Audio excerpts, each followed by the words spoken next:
Ladies and gentlemen, boys and girls, children of all ages, get ready to start the show. We had our first official announcing team for the show. Joe Testosterone and Wade Barrett finally made their appearance as a dynamic duo. We'll discuss how good they were throughout the show. This is episode 62 of the Weebs of the Ring podcast. If it's your first time, we are doing the coverage for Monday Night Raw. If you missed our Bash in Berlin coverage, go check that out. Right there's the card. And also, go check out the playlist because that's episode 61 of SmackDown this past Friday. But if you're back from Denver, like where they are right now, we are coverage for tonight is Monday Night Raw for September 2nd of 2024. And we're discussing first our headline story is the Judgment Day shenanigans. And then we have Mr. Gunther versus Sami Zayn round 3, I believe. Or first round for the World Heavyweight title. And then after that, Midcard stories of the mixed tag match of American Made and versus Alpha Academy. And then leads to our Wyatt 6 match for next week. Our 8-man person tag. Shayna Bazsler versus Zelina Vega. CM Punk is out here and got sent to the hospital by our boy Drew McIntyre. But then we have our IC tournament contender match continues. We'll talk both of them at the end. And to end up the show, the sleeper one, sorry, my apologies, the best one, the women's tag title number one contender match, Abba Fire and Asladon versus Io Sky and Kairi Sane, the Skywars. We'll talk about the deadly eye attack that they got. But without further ado, you already know the trio's here. We're going to discuss Monday Night Raw. Let's go.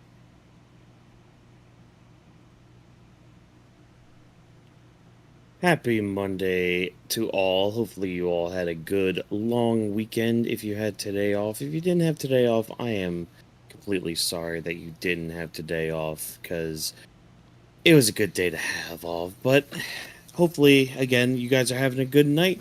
If you're new here, hey, welcome. Welcome to the chat. Welcome to the stream. And if you're wondering who we are, well, with anime in our souls and thoughts of wrestling out of control, we are a trio of weebs who love the entertainment of professional wrestling. So tonight, allow us to be the voices inside of your head as we go through the wrestling event of the evening, give our thoughts and predictions on what's to come, and provide an experience inclusive to all nerds out there. So go ahead, grab your steel chair, yell for the table, and get put through an experience unlike any other. Brought to you as always by AniMa We Studio. This is the Weebs of the Ring podcast. I am, of course, one of your lovely hosts tonight, your world champion Watkins, fighting off some demons right now, but hey, we're good. We're in here. Kyrie, I hopefully, you know, me and you, girl, we're on the same wavelength right now. But as always, I am joined by my two lovely co-hosts. On my right shoulder, we have the legend himself, Vash. How you doing tonight, buddy?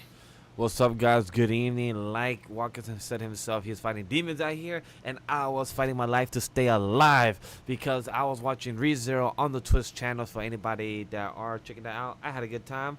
But as a visionary, to be told, I feel bad for my boy, the Tsunami, the Bronson Reed. For anybody that is on social media, you will see why he couldn't make it here tonight. That sucks to see. When he had such a good packaging moment the past couple of weeks, and his build-up sucks that shit happens, as they say out there in the real world. So without further ado, to my left. Of course, on the left shoulder, we have the man himself. Drop this box. Drop, how you doing tonight, buddy? I'm doing pretty good. Pretty good. Good. Excellent. Yeah, we're gonna have a nice chill time tonight, all right? Hopefully everybody's ready for that kind of action, but we're gonna get right into it because it's Monday. We don't have time to be butterfluffing around with any other promotion, any other shows. No, it is Monday Night Raw tonight. One thing I just want to... Oh, go ahead. I do want to say, and a big shout out to NXT No Mercy. They had a great showing last night. Successful show. I can't wait to see NXT tomorrow, see what's happening with that show, because it's going to be like, I forgot who said it tonight or last night, it's a must-see NXT, so it'll be hype. Our girl, Gilia show. Might even cover it. Yeah, we might. Who knows?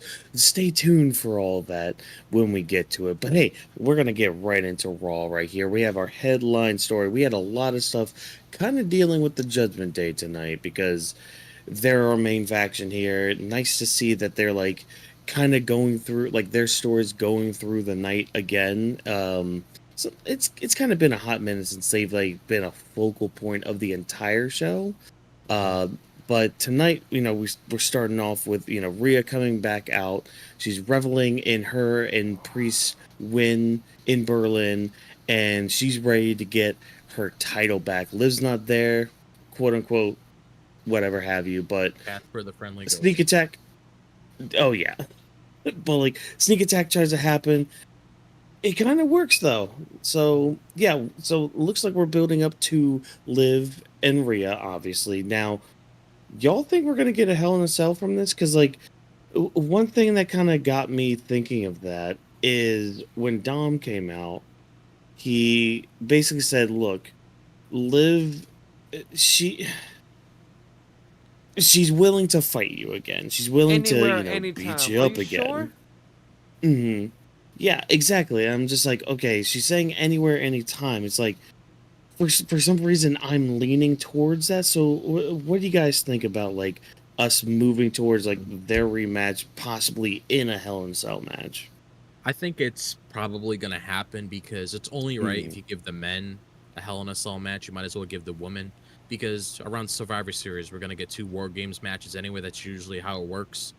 So yeah. I definitely expect us to get a Hell in a Cell match, and their feud definitely calls for it, especially if you want it to be the closure of this feud, because I feel like once we get this match at Bad Blood, that's pretty much going to settle the feud once and for all for Rhea and Liv.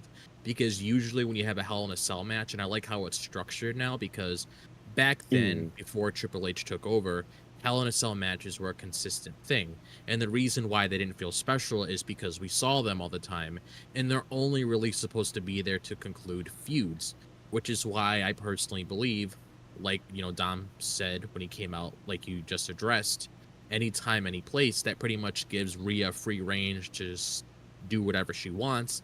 And if you don't want Judgment Day getting involved and you want to keep Dom out of it and everything, and you want to really settle things between Rhea and Liv, then I would definitely do a Hell in a Cell match.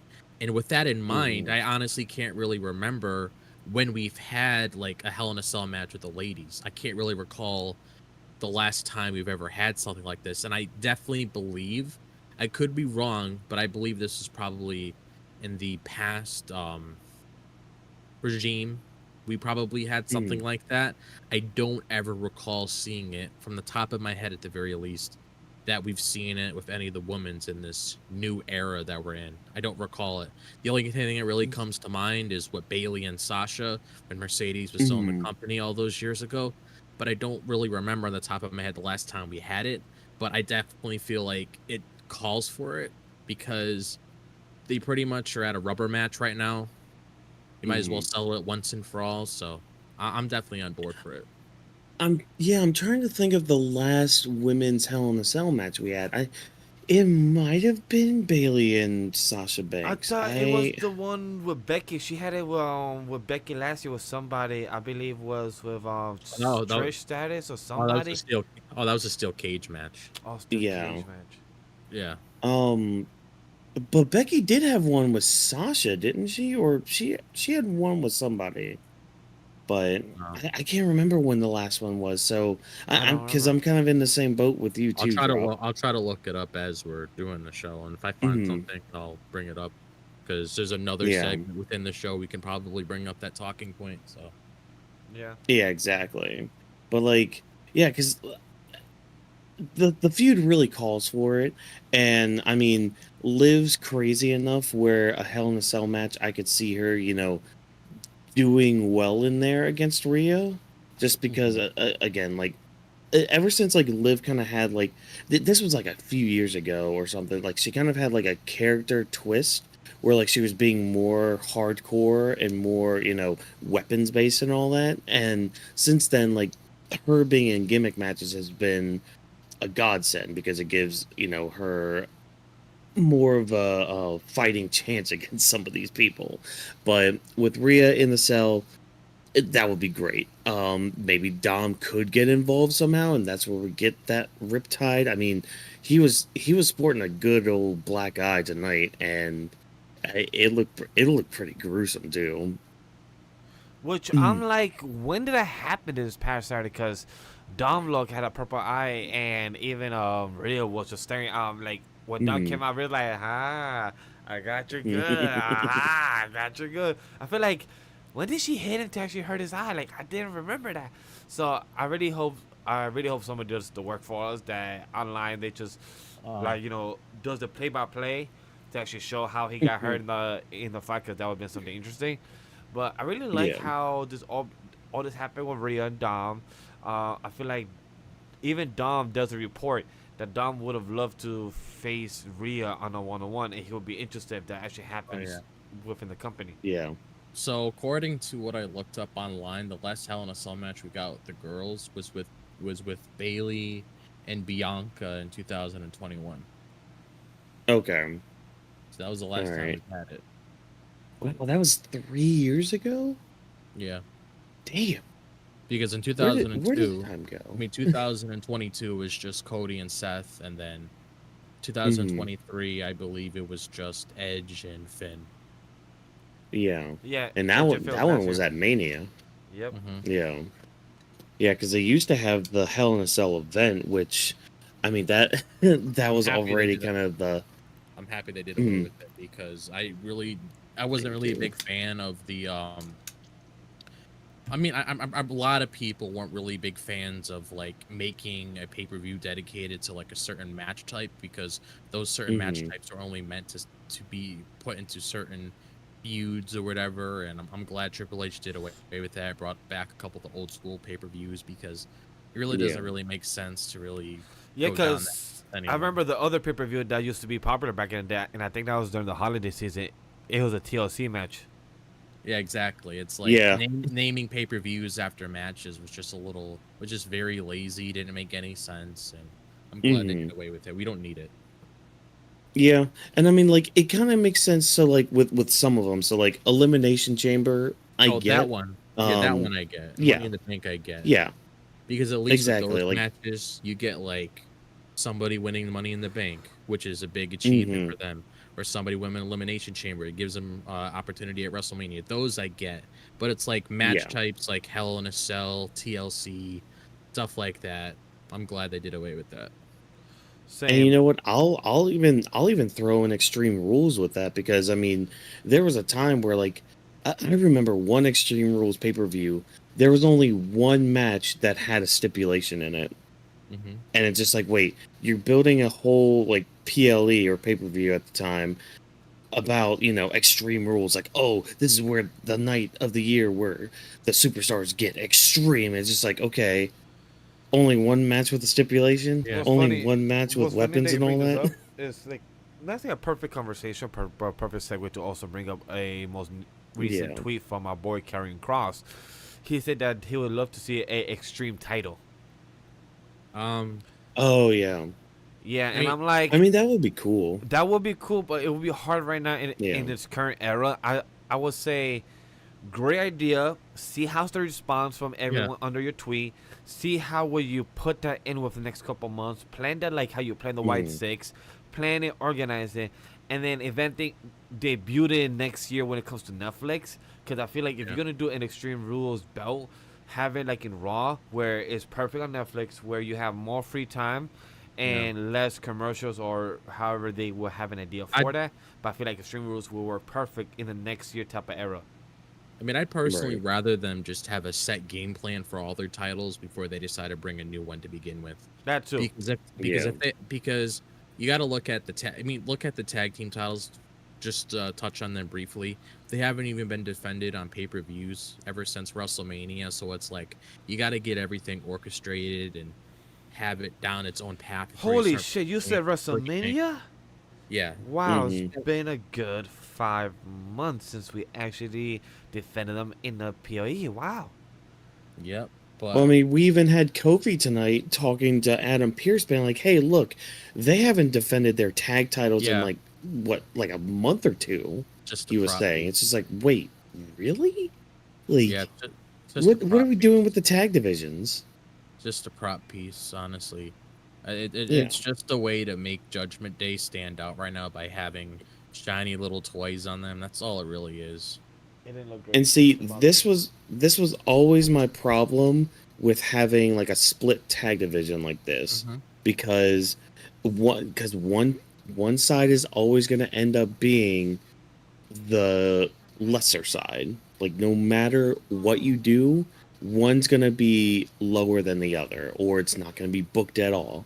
And look at what we're getting with it. Like it's one Yeah, thing for like the mid card titles on each brand. That's fine. But like you should have just kept the floating champions with the yeah, tag division, exactly. just like with the women's one. But you know, Yeah, exactly. Like if I was in charge of it, I would personally, if it was really up to me, I would just mm, have one world champion, but at the same time, I'm okay with two, so I'll let that slide. yeah. But I would at least have like one tag team championship, have it float between brands so you could work out both tag divisions, and then I would personally have like one women's champion.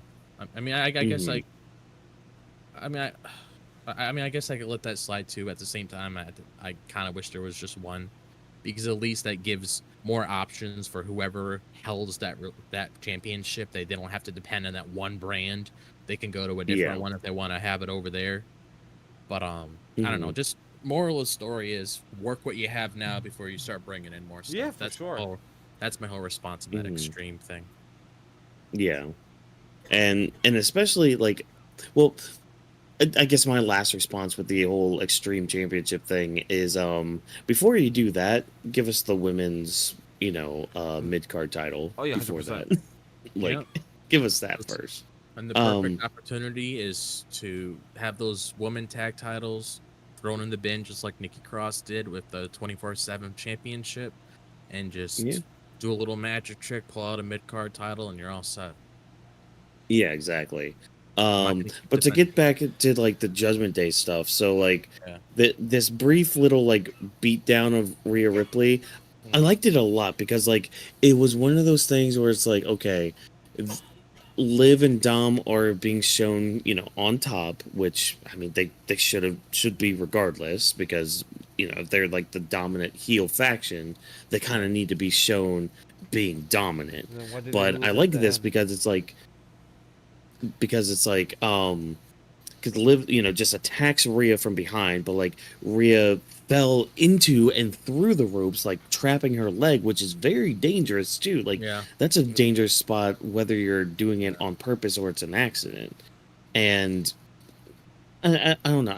I like moments like that because it's like, okay, this is something different, something new, and we're building on that throughout the night with like Rhea, telling the medical team to back off, and like her in the crutch later on in the night and all that. Like it just adds to the story and like just adds more to like, okay, well, I'll face you anytime, any place. Liv could have just said, "Hey, I'll fight you tonight," then, Yeah.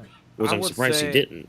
I would say that I really love this moment of Rhea Mm, because you could show for anybody the way she sat, stood on top of the ropes, and the way she put her leg, instead of having both legs one on the other side of both ropes, she had one in the middle. And I'm like, that's fishy. And then once she fell, it made sure that they planned it correctly and everything. Like they probably Okay. practiced mm, that earlier today to make sure that there's no actual severe Okay. damage, no type of injury. So I really love how those little small details matter.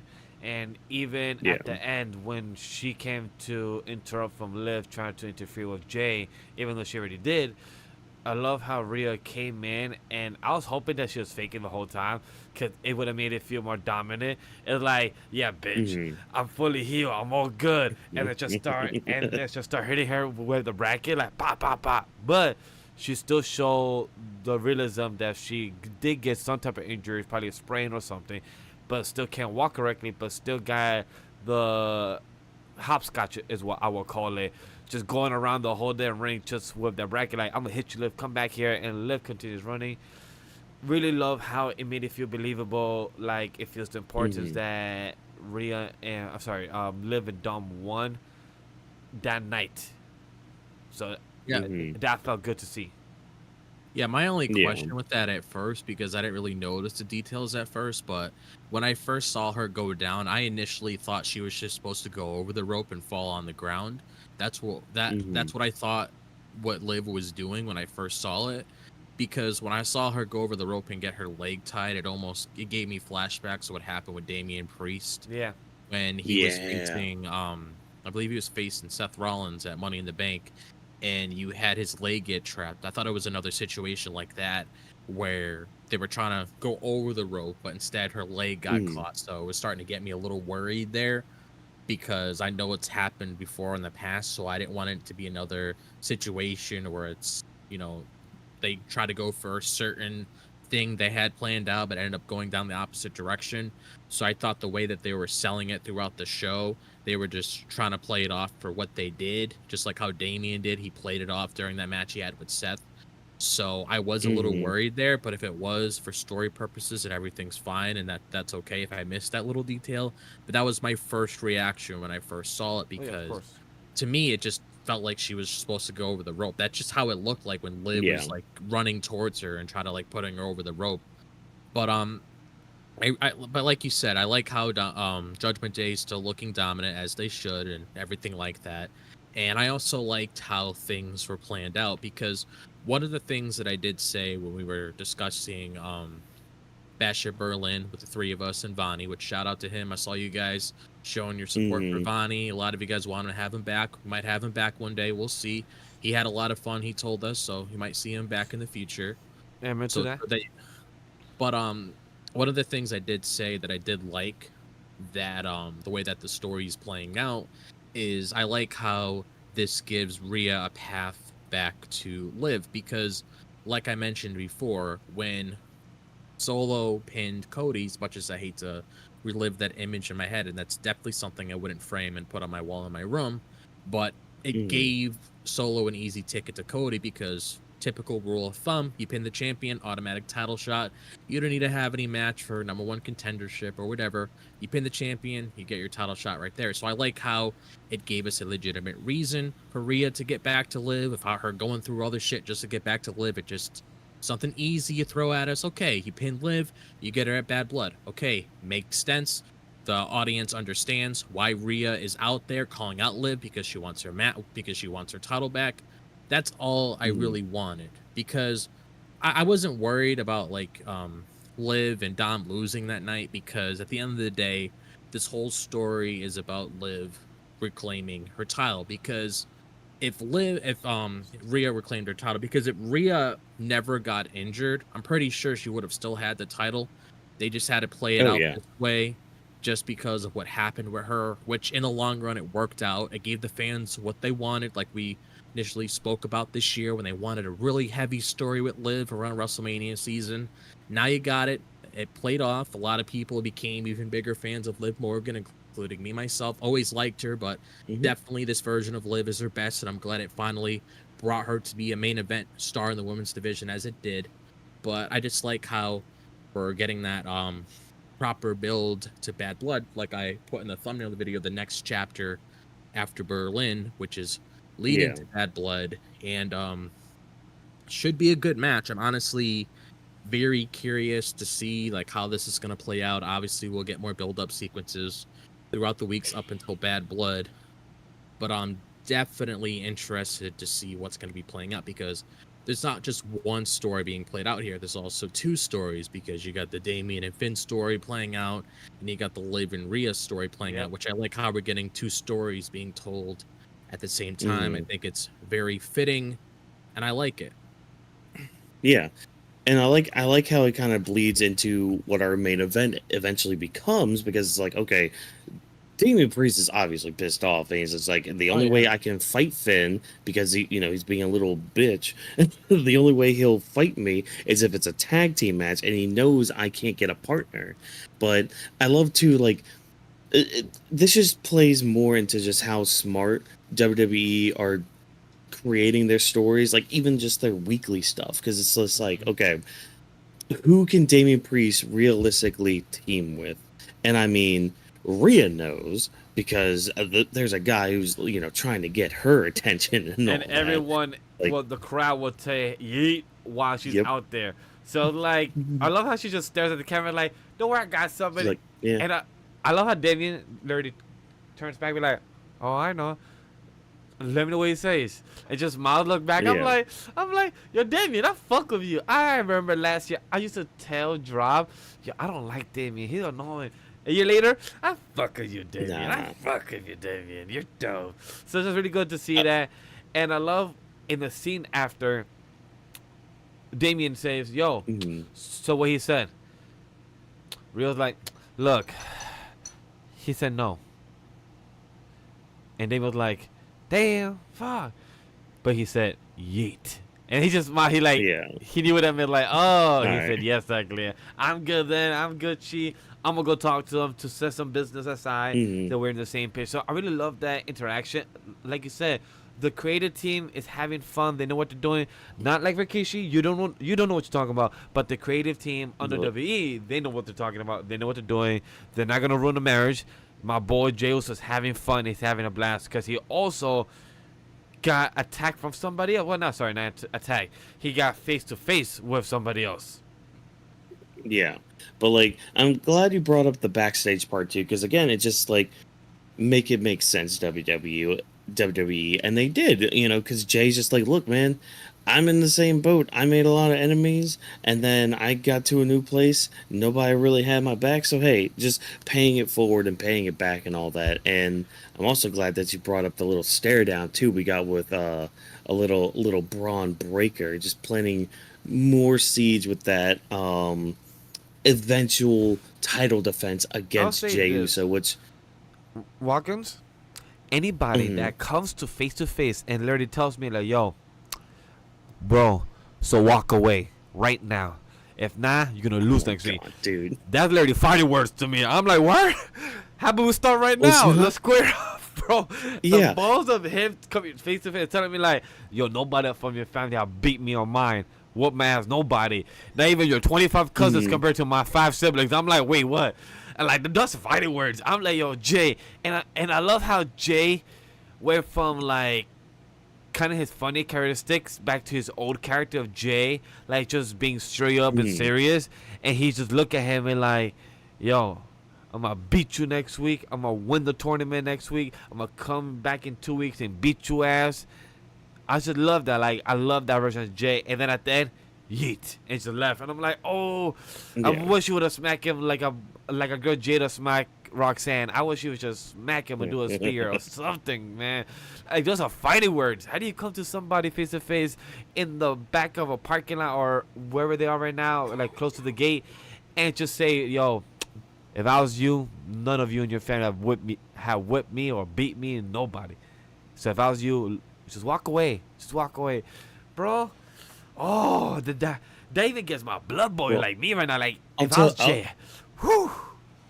I'll tell you how you can do that. You do that by having your name be Braun Breaker, because like that man doesn't care. That man is an intimidation freak. He's just like I love how he did that though. It's just like, I'm gonna go up to you and be like, hey, you go walk away, or I'm gonna legitimately kill you. And I mean, I'm looking forward to it. Oh yeah, and I like Oh. how they're already spoiling us the result of the match, even though it was kind of obvious to begin with. They're obviously throwing Yeah. it in there because they want to create a video package for Bad Blood. hmm So I know exactly why they're doing it, but I'm okay with it. My only issue with it is not the match itself. It's just kind of hard to see Jay lose again. But, Yeah. I'm kind of wondering if it's leading into bigger things, because if we are on the road to Survivor Series, I don't know if possibly something goes on with Bloodline during Bad Blood, if they have the Cody and Solo match, which I'm starting to think on top of my head they might do it on the premiere next Friday, which I feel like would be the better option, to be perfectly honest. Because I Yeah. personally don't want to see Cody and Solo at Bad Blood, and I We don't wouldn't, either. we wouldn't. I don't. But for Braun But, Breaker and Jay, oh no, what you think? I know that's where I was getting at. Yeah. But Mhm.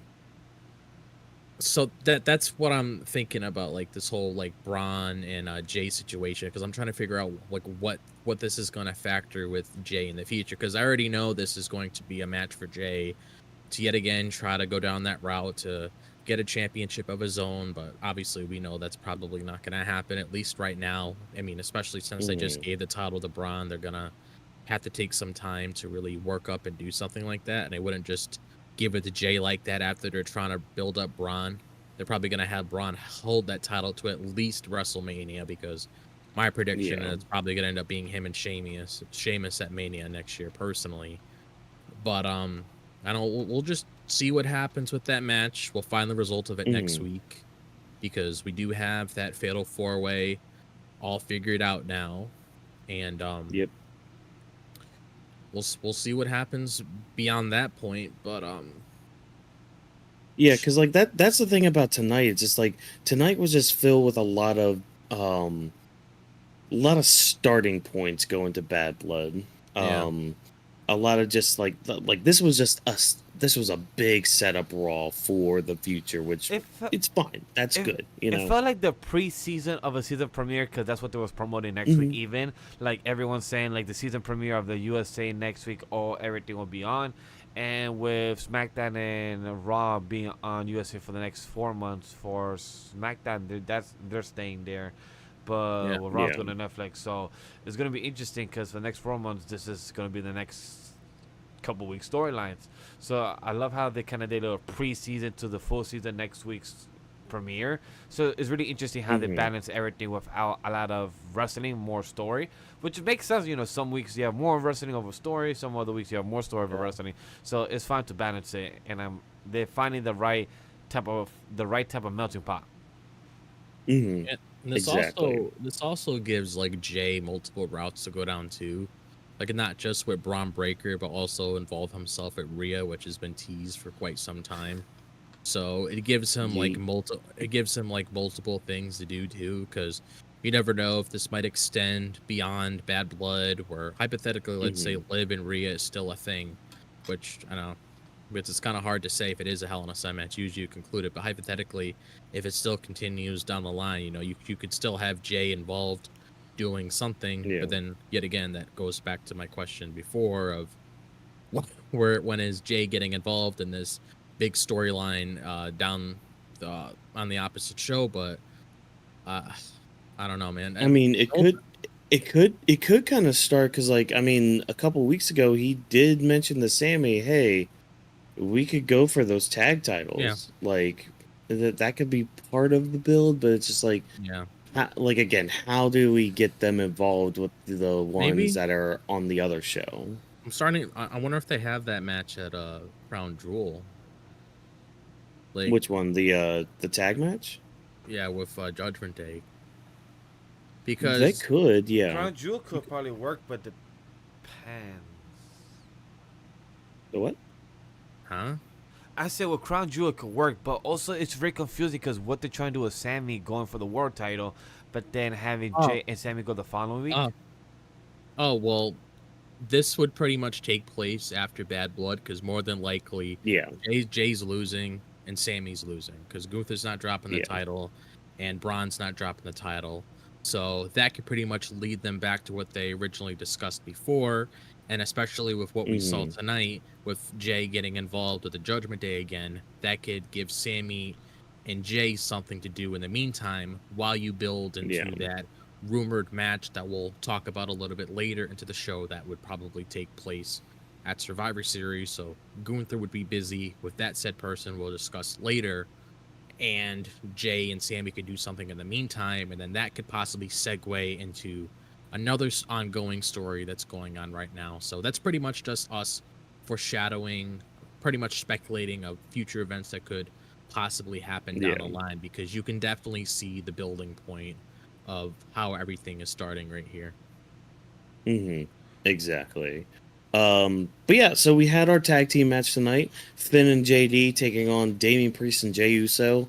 Not gonna lie, I kind of laid down and closed my eyes for a bit because Yeah. your boy's tired. Your boy's exhausted. So I didn't get to see much of this match because like I was trying to watch it, but then like all of a sudden it's like, oh, hey, it's 11:05. You should probably take your dog out and get ready for a stream. Like, oh shoot, I missed it. So I'm gonna mainly like turn it to you guys for this part.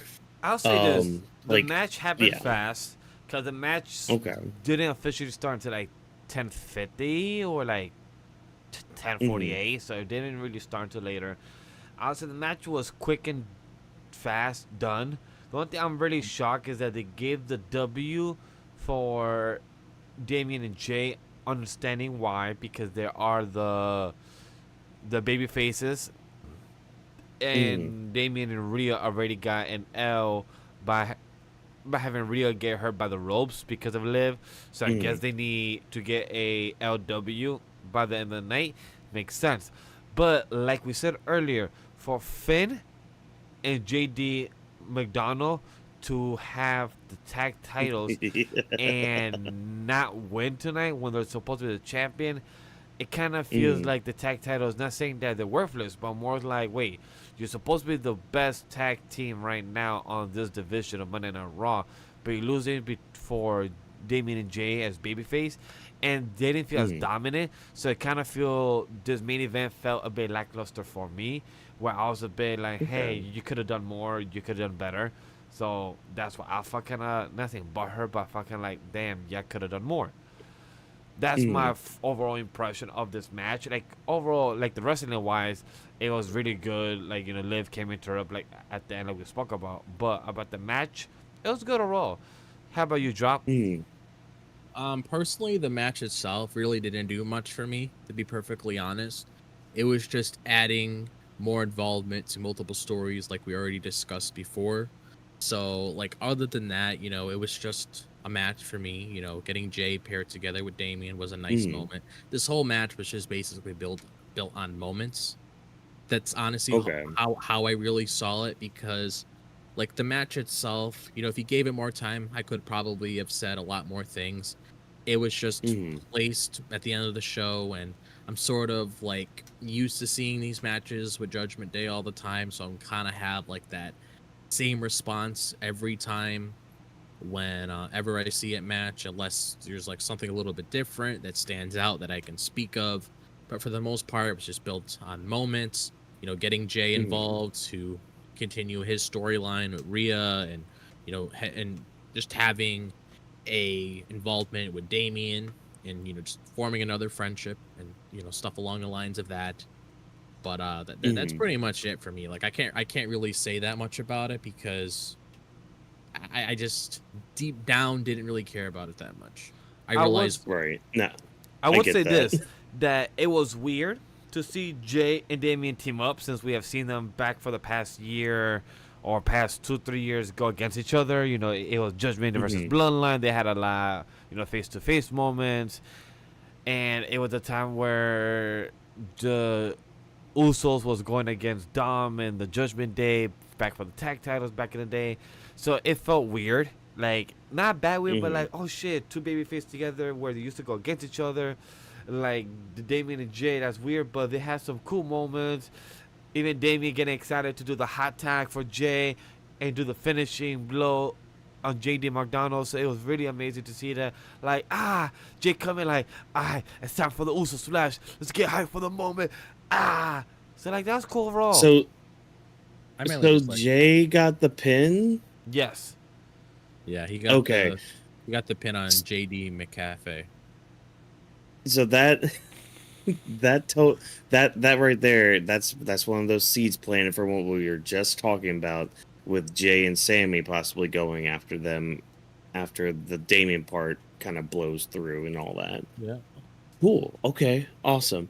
Um all right. Well, I mean, from what it sounds like, this was a match, mainly moments, kind of just giving us just a little bit of a breather, I guess. Maybe just something different, I guess, for this. Yeah. Because, like, yeah, because, like, earlier when Damien's like, yeah, I need to beat one of them up, I'm sitting there thinking, haven't you beat them all up, like, Yeah. even leading up And to what Berlin and all that?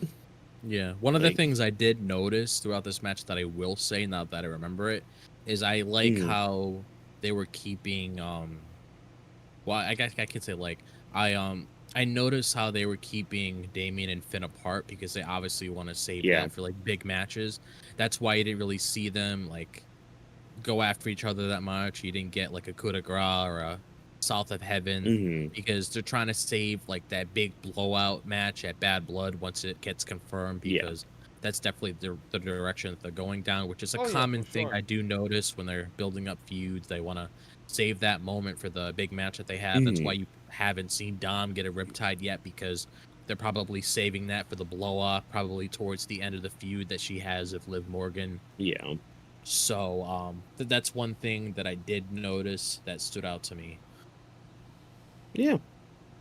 So, okay. Well, we're just gonna move on then, because hey, we're still just we're setting things up for Bad Blood coming up very, very slowly and all that. So let's move on to our world title storyline. We need to figure out who Gunther's next opponent is, and we don't have to wait too long because once Gunther comes out to kind of brag a little bit about beating Randy Orton, out comes Sami Zayn, and we had mentioned this the other night when talking about like the world title picture. I believe during our predictions or when we did our coverage. I couldn't remember. I was trying to remember that when I scene think it was the Berlin. I think it was the Berlin coverage because like we started getting on the topic of who realistically could contend with Gunther right now.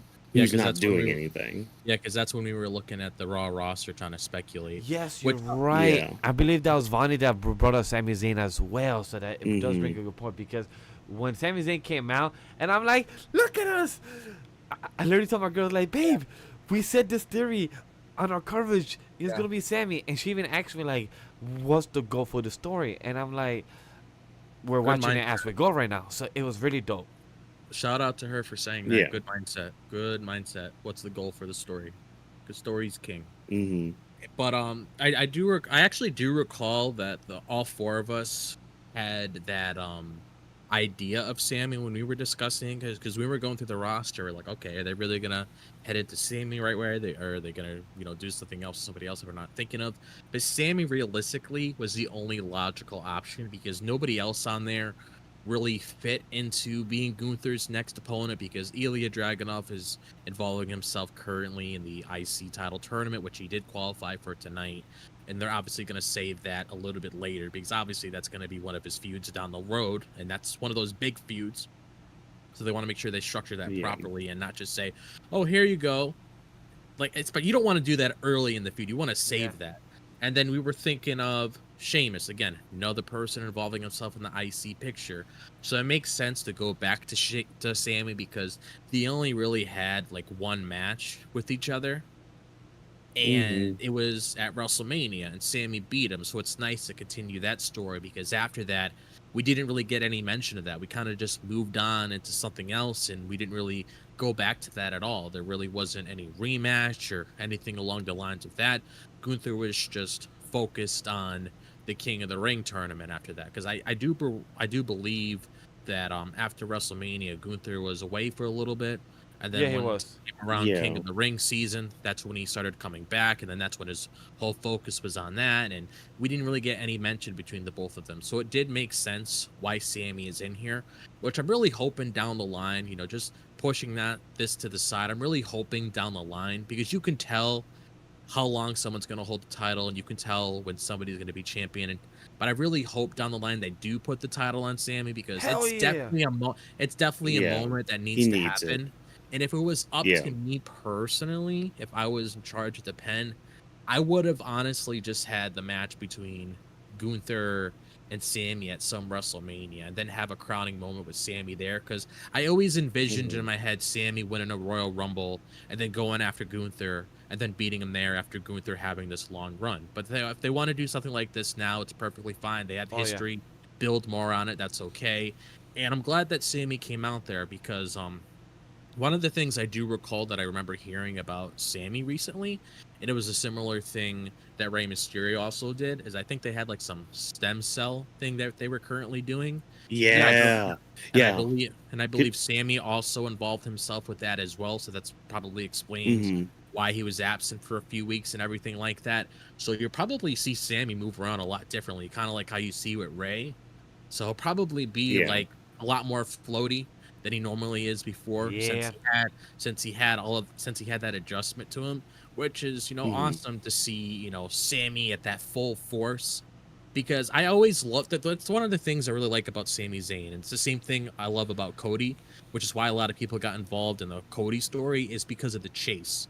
And Sami's hmm another character just like Cody that's a great underdog, and a lot of people love the chase with Sami Zayn. And once you eventually get that main title like program with Sammy where he eventually wins it, you're gonna feel like how rich that story is once it eventually happens. And Yeah. I just like how we're getting Sammy and Gunther again, because their match at WrestleMania was one of my personal favorites. I absolutely loved it. I thought the match was Agreed. a classic personally. And I do like how there was story built here, because you know how Gunther is. He's cocky. He thinks he's this and that, which he has every right to be like that. But I also hmm like how Sammy brought something up that really, pushed him over the edge.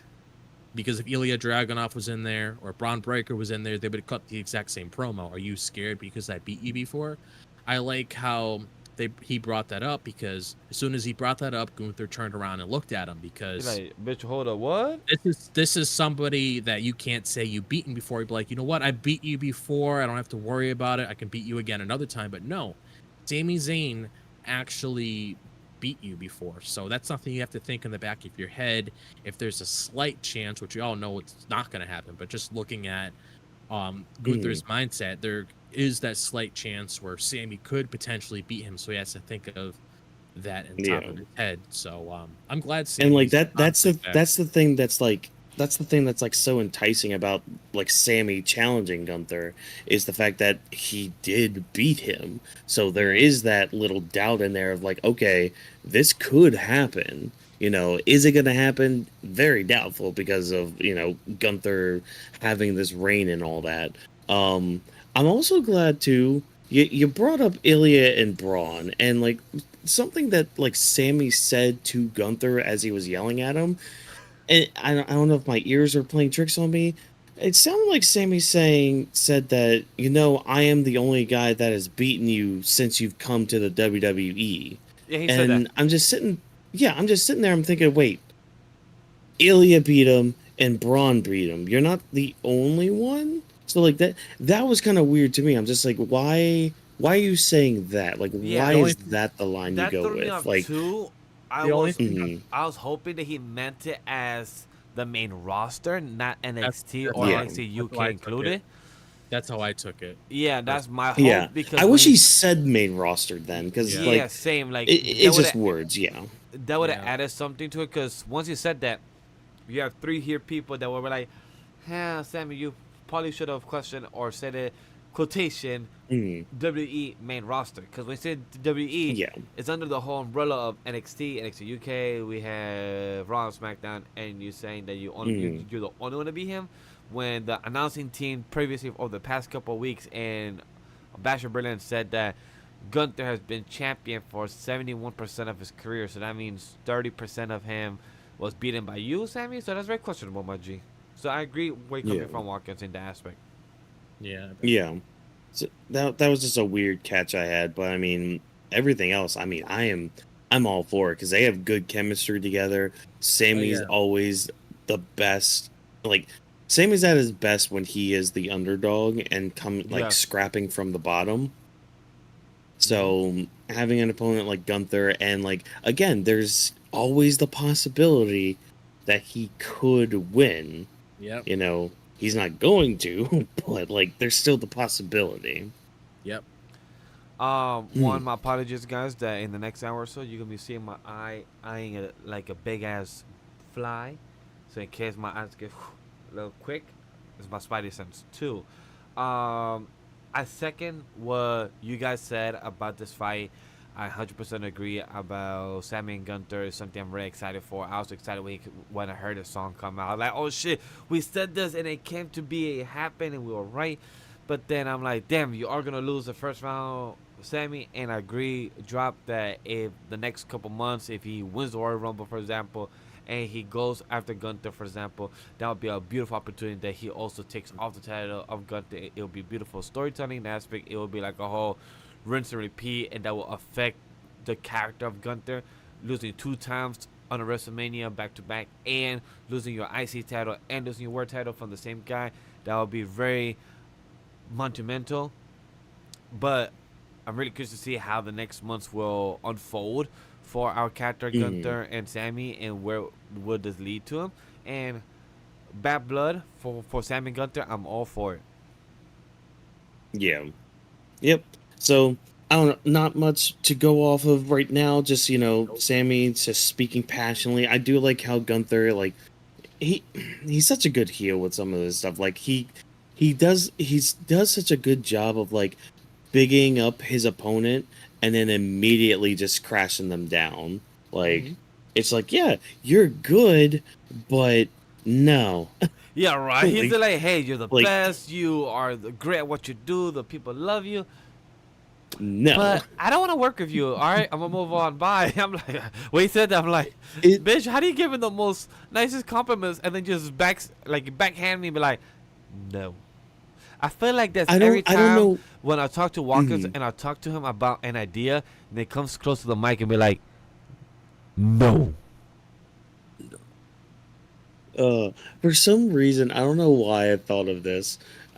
For some reason, I started thinking of this scene from the movie Friday. It's where Debo beats up the one dude and like steals his chain and all that, and the guy's dad like comes out of the car like to check on his son, and Debo's just like, "What, you want some of me too?" And the dad's just like, "No," and tries to get his son up. He's just like, "Get your ass up." Man, I don't know why I thought of that scene. It's just like Gunther's just like, "Oh yeah, you're great." Nope, I'm getting out of here. Oh man, but yeah, so we'll probably get some more stuff coming in the next few weeks to kind of build up to this title defense. Hopefully, a Bad Blood and all that. Yeah, that's basically going to be our world title scene on Raw. So let's go ahead and transition as that fly keeps trying to attack Vash over there. We got some mid-card stories to talk about, and one of them that is continuously ongoing for months and months and months on end is the whole ballad of the Alpha Academy when it comes to Chad Gable and American Made. We had some mixed tag action of the 6-way variety. You know what? Match was fine. I'm tired of the Creeds looking like dorks. Like, they should be more They should be it's kind of the same thing. Yeah. It's the same thing I have against Judgment Day, and especially like from them at Bash Berlin. Like the Creeds are really good. They're so good, especially Julius. Like, oh my god, he's so good. dominant at NXT too. Yeah, and like I don't get this. I think part of the problem is the Wyatt Six stuff, and it's nothing like in-ring action, and it's nothing like story-wise. It's booking, because it's like you have these new groups, these 2 new groups, and especially like American Made. They're supposed to be like this group that is working to be dominant, and that they should be dominant, and history shows, and even their matches show. Like, I remember a gauntlet match that the Creeds had where they were dominant throughout the whole thing. I think they even won that one too. Yeah, they did. It was like, yeah, exactly. Like, they looked so good, and now that they're with Chad Gable, they just look like a bunch of dorks, And I mean, at least Ivy Nile doesn't look bad. She at least got the win tonight. But like, and what's part of funny? it kind of feels like it might be like like, talking down to like Alpha Academy, which I'm really not, but like when you look at the characters that they are, they're a comedy trio. They're more of like we're gonna make the crowd enjoy themselves. We're gonna big them up. We're gonna get the energy and all that, and they do. But it's like that's their job, not to like win a big match or be dominant in any fashion. I don't know, man. It's just No, it's no, so I agree where you're coming from. weird. You are speaking Yeah. facts for anybody that's watching. If you agree with us or disagree, let us know in the comment section below, or if you're watching the live stream.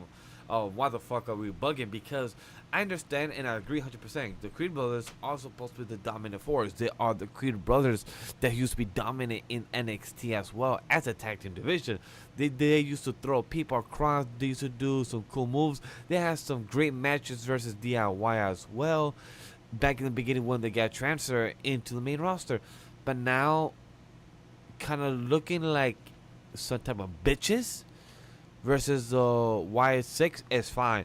But when it Yeah. looks like they're bitches when it comes to the Alpha Academy, where they're supposed to be the better version, and they're not destroying them, or like what Watkins calls it, a squash match as well. Um, just don't trip.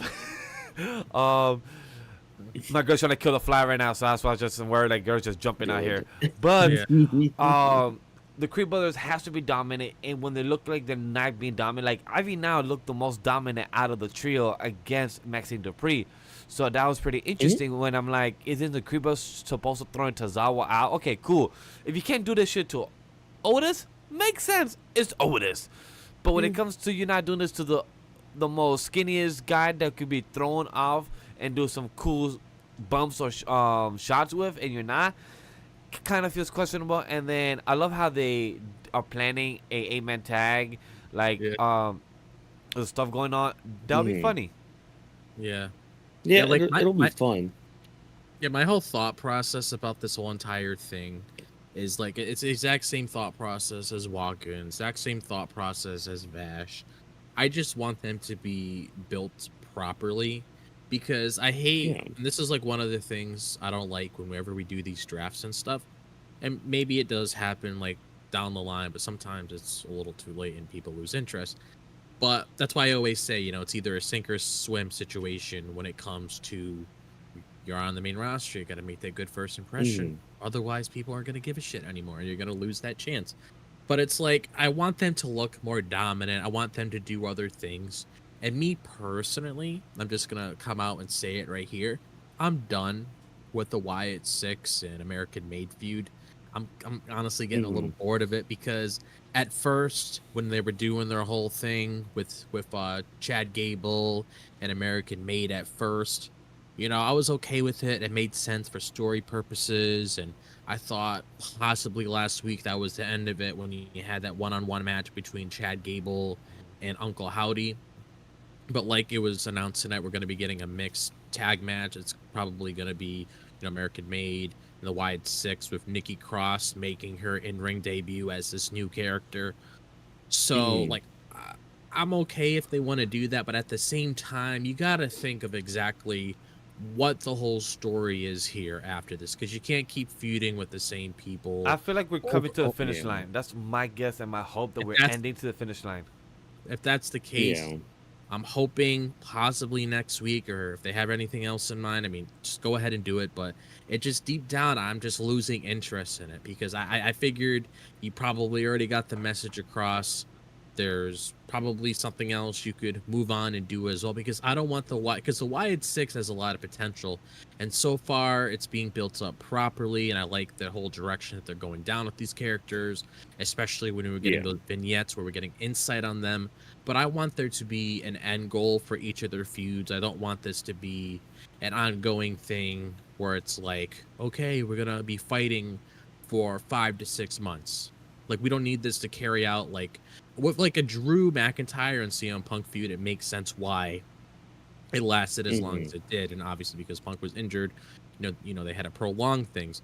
But it's like with this, do what you need to do, nail that end of the storyline, and just move on and do something else, because I see a lot of rinse and repeat when it comes to certain segments or matches on Raw, especially when it comes Yeah. to this ongoing feud with American Made and Alpha Academy as well. Like just pushing the Wyatt Six to the side, because obviously I feel like they have more things they're gonna do in the future, so I'm not really too worried about them. But American Made and Alpha Academy, I mean, that's also something that's been going on for quite some time. And I felt like Mhm. you guys probably remember when like Otis was like really, really over, like he was just really hot. Oh yeah. It kind of seems Yeah. like that momentum went down because it seems like some people lost interest in it because you don't really see like those intense moments anymore. And one of the other things that kind of shocked me is that we never really got a proper one-on-one match between Otis and Otis and Chad Chad. Gable, Yep. because Yep. initially when this whole bad blood thing was announced, I realistically thought that was going to be a bad blood match between the both of them, and then they were going to move on from that. But I really don't know what the Yeah. game plan So is here. So my devil's advocate, or the one that one could say his avocado, is Mhm. hopefully Otis interrupts the match next week and attacks Chad. That it builds up the match for Bad Blood, and the Wyatt Six becomes a back burner for Chad Gable once again, and focus on Otis, saying that hey, you was my enemy first and everything, where it becomes a focus on between them and actually take it serious, Mhm. and move the Wyatt Six to a different group or different person. But the question is, who do they move to when Dakota and a few other characters that would have been perfect for them to feud with are kind of right now indisposed. And right now, with kind of to mention this, Odyssey Jones got off the activity roster Oh, the when active. yeah, Yeah. so they could have used the Xavier Woods stuff as well, with him being questioned by Karen Cross. So they could have crossed path with Kofi, being told by KO that he does forgive her, but then there's some problems going on within the family. So the White Six could have used that, some type of leverage or some type of things going on.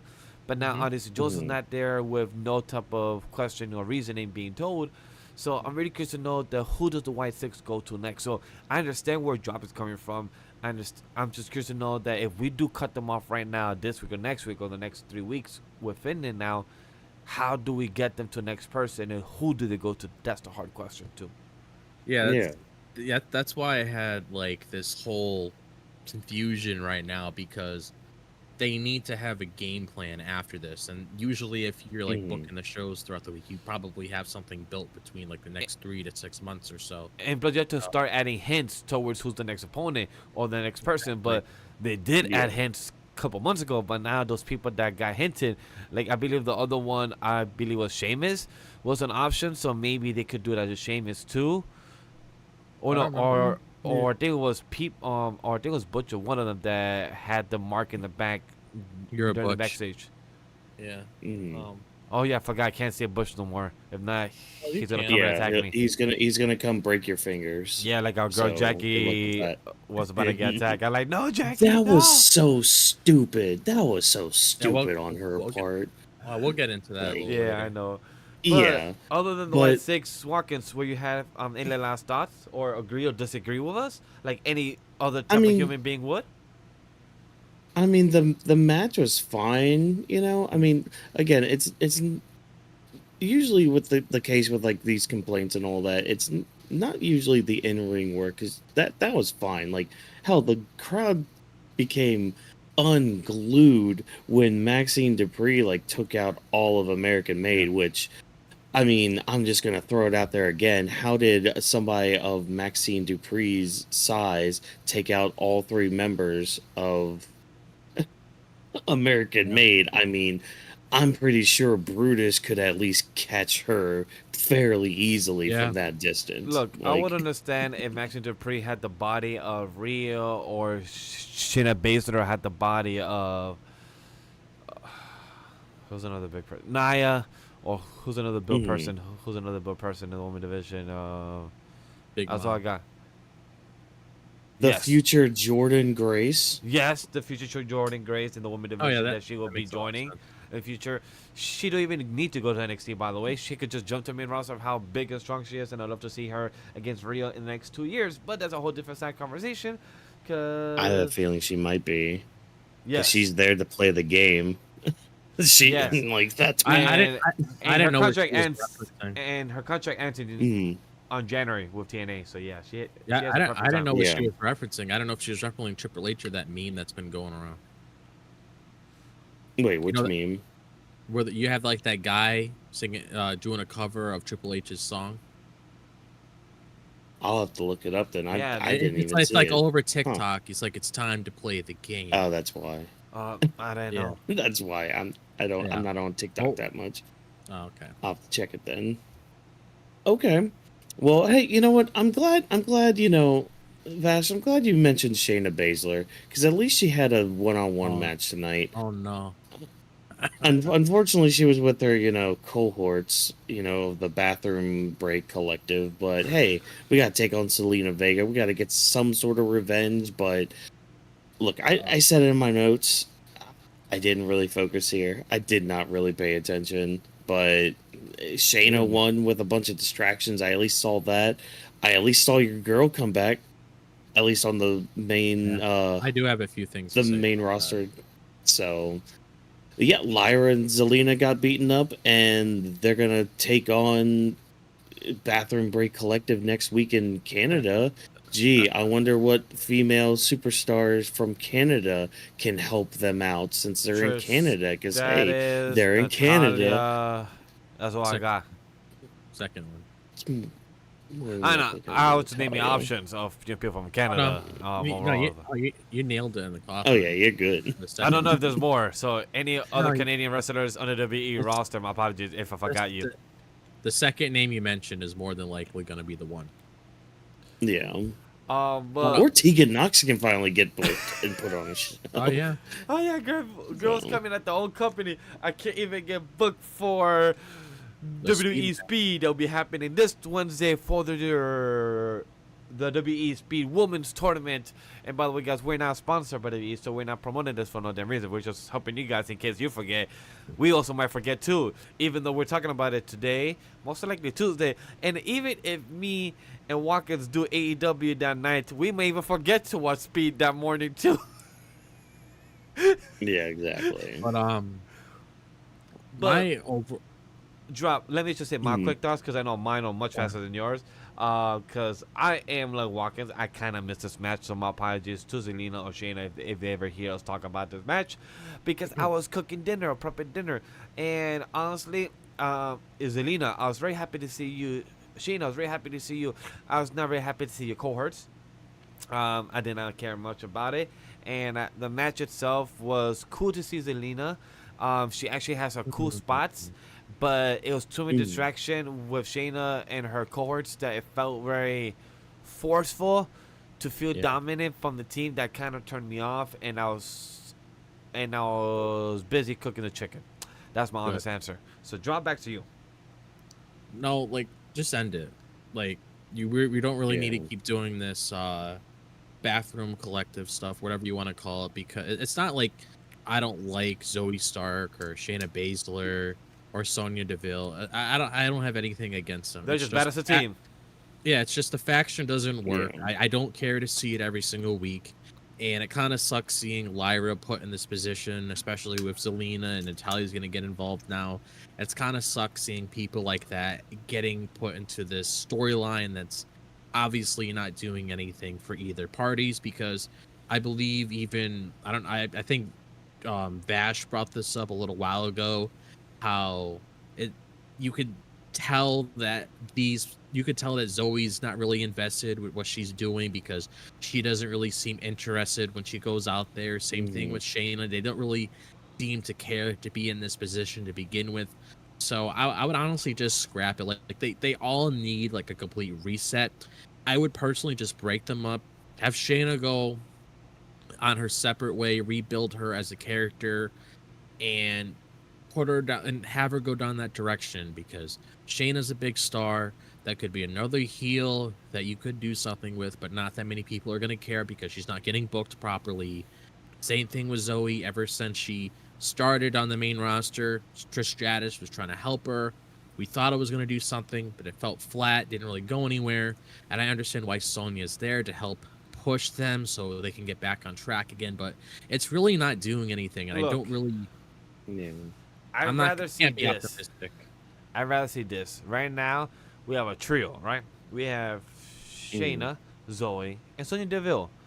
Why do we need to have Zoe and Shayna still a tagging team? We have Sonya now. My hope in theory is this: that leave Shayna, go for the main title, interrupt the Liv and Rhea, where if Shayna I'd want to play involve after. herself, that'll be something nice. Have a little twist, have a little trio match or something. Get Shayna that even if she gets the L, at least have her be back in the main event.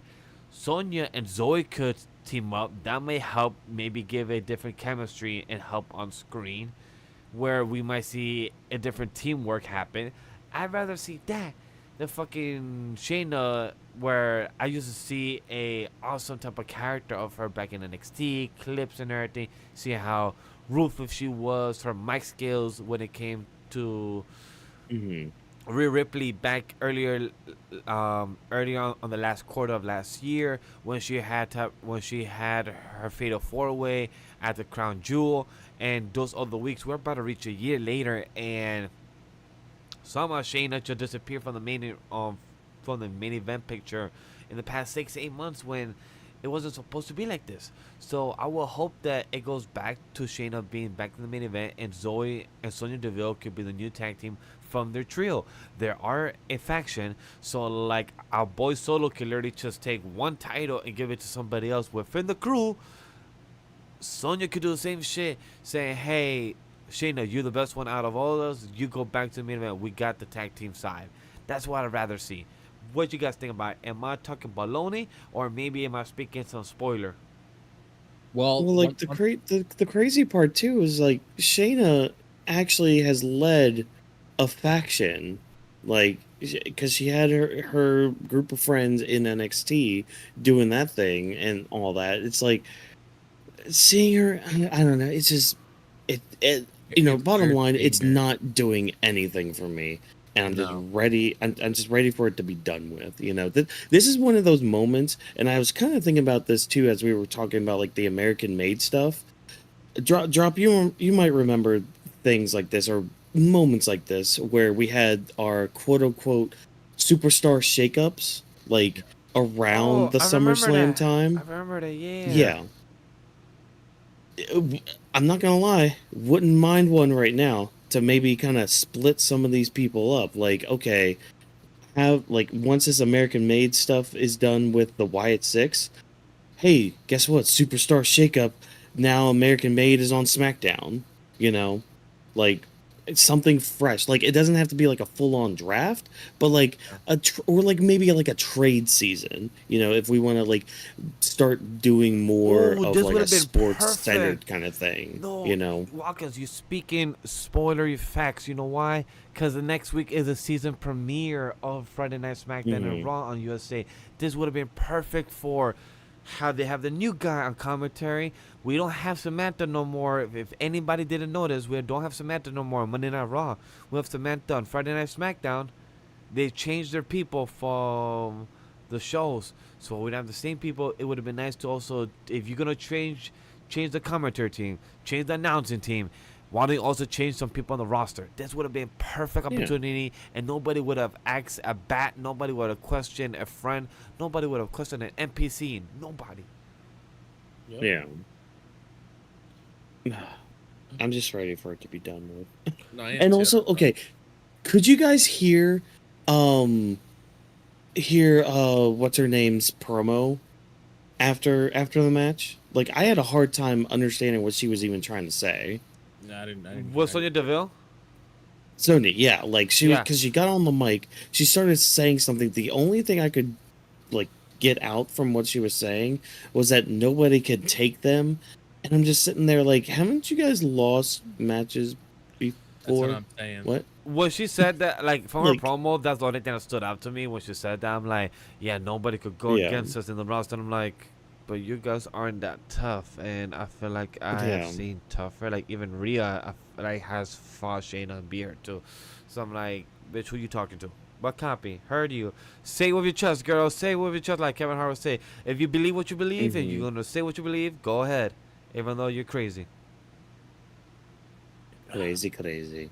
This would have Oh been man. like the like just elaborating like what Vash said, just add a little things.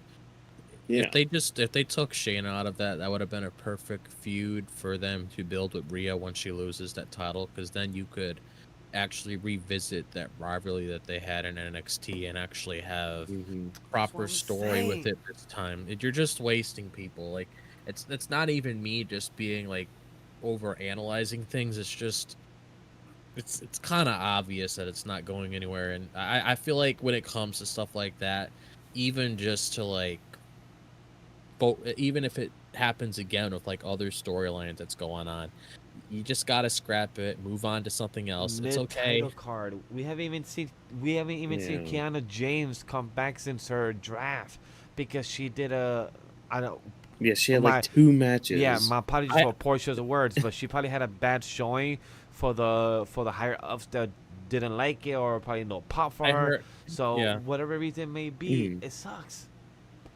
I also heard reports about around the time of draft season that some of the people that they did call up for NXT, they didn't really have proper plans for them, and I personally believe Kiana Mhm. was definitely one of those because it It explains her shows. absence. Yeah. Yeah. And I feel like a lot of people that they do bring up for moments like that, they really just bring them up because and use them as like, okay, you're on the Raw roster, but like you're gonna be doing like a lot of like the dark matches, for example, or like doing a lot of the training on the road kind of thing. That or use them in a So way I to feel like, kind of yeah, quietly fire them. Die Jack. Hmm. well, that too. Well, possibly Odyssey Jones, whatever's going on with him. Uh, Oh I yeah. need to know what's going on with that shit. Same. We need to Like that know. was I feel crazy. so bad. Odyssey Jones had the biggest hype, then he Yeah. disappears. So overall, for the Bathroom Break collection, it was a pleasure to talk with you guys. But back to our show and daily programming. Hmm. Yeah. Oh my gosh. And something that would actually be a pleasure to talk about. We have CM Punk action, and he's setting his sights on Gunther, which we saw some reports. I don't know if you guys saw it too. Uh it looks Yes. like Punk and Gunther might be slated for Survivor Series, which I'm fine with that. I'm cool with that. I Nice little haven't seen the build reports, to that. but I'm okay with that. Hmm. I Hmm. understand that they have Crown Jewel on November 2nd, I believe. I believe that's November 2nd or November 3rd it was. Yeah. So it's weird that I wonder who they will put in the middle between them for that, or maybe have another round of Sam and Gunther, possibly. Who knows? But They for could. Yeah. our boy CM Punk, I love how he came out.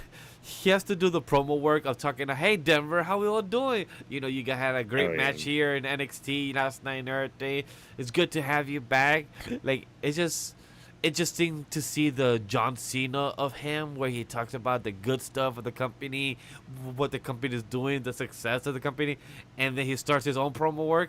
It's just very weird to Yeah. see that version of CM Punk when nobody else does it other than him right now, because Gunter's not gonna Hmm. do it. Damien's not gonna do it. So like the only person to really have that happy go face and everything attitude, like yeah, let the guy who used to be the mic drop, the bitch and asshole on the mic work, be the guy that gets Yeah. all the good news. So that's very weird for me as an audience, as a fan of CM Punk to see all the time right now. But I love how our boy Drew McIntyre, I'm gonna say this, talks the shit. Wish Michael Cole was here tonight.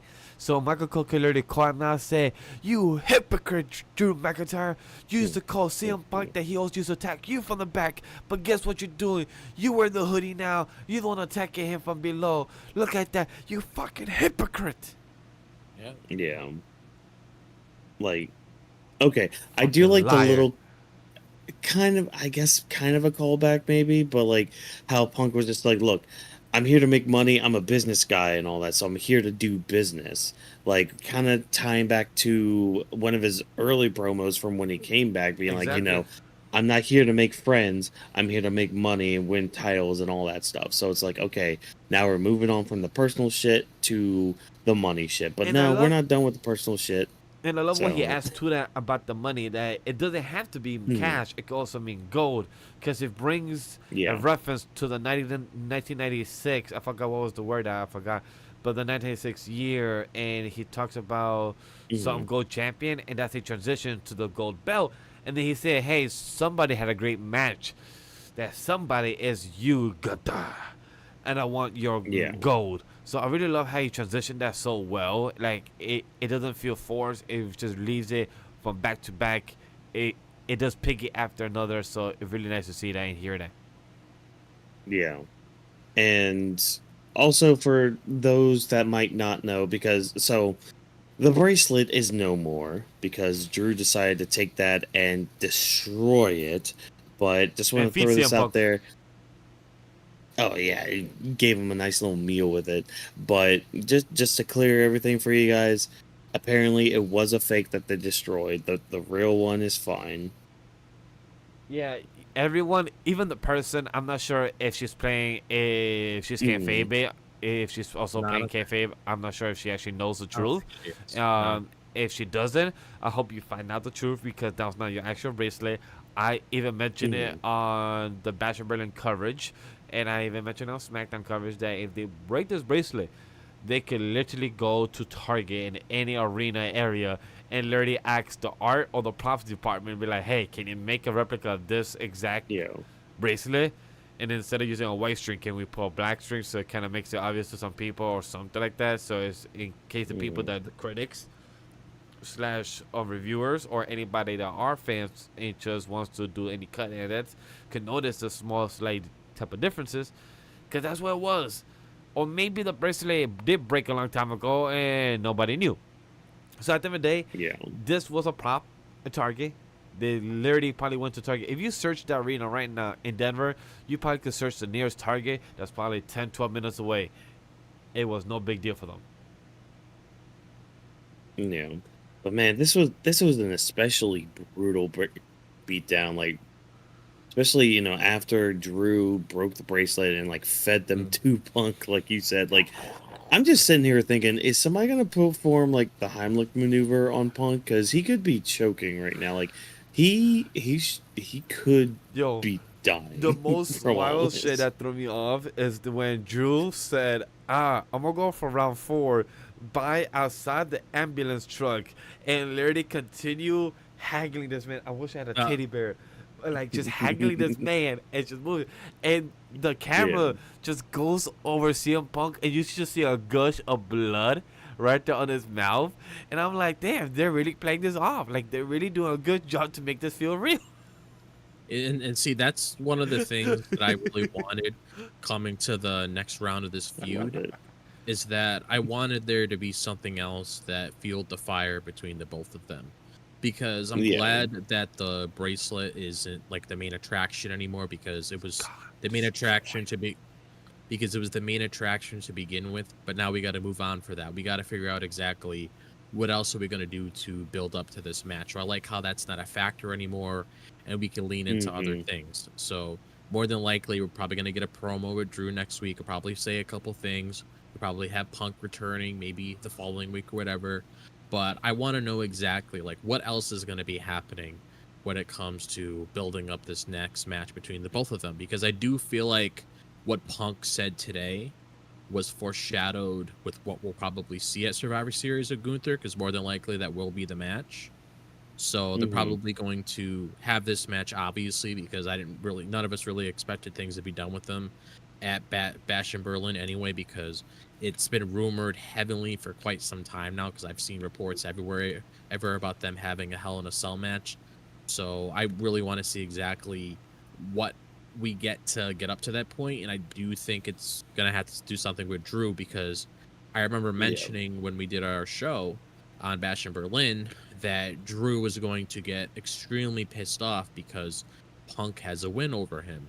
And obviously you saw the Hmm. effect of that tonight, where he jumped Punk and he was beating his ass, and then even when he was on his way into the ambulance, he was getting his ass beaten again. So obviously there's a lot of anger inside of Drew, and I'm definitely curious to see exactly what he's going to say when he explains his actions next week. But I definitely expect their Hell in a Cell match to be I can definitely say we'll get a quite a bit of color in it. Quite a bit of color. I hope so. Between the both. I was kind of hoping for some more during the strap match, but with the Hell in a Cell match, I quickly reminded myself, oh wait, yeah, that should be where the color is. Yeah, yeah, especially sure. especially with like Bad Blood. I mean, you got to head down that direction anyway, and knowing how when you put two people in those sort of matches to begin with, it definitely should be one of those final battles where they just go all out and they just completely rip each other to shreds. And it's kind of funny looking at their third match, knowing how you probably know the result of it already, especially since we got that foreshadowing with the Punk and Gunther match. Because realistically, does it make sense if Punk loses, he gets a shot at Gunther? No. So I definitely Punk would probably end up being the victor in that match, and Drew's probably going to go on to something else. But I'm wondering what else is, like, the main reason why I'm wondering what else might be involved. I want to know what else Drew's going to do to Punk. I want to know what else Punk is going to do to Drew. Is April going to get involved, AJ?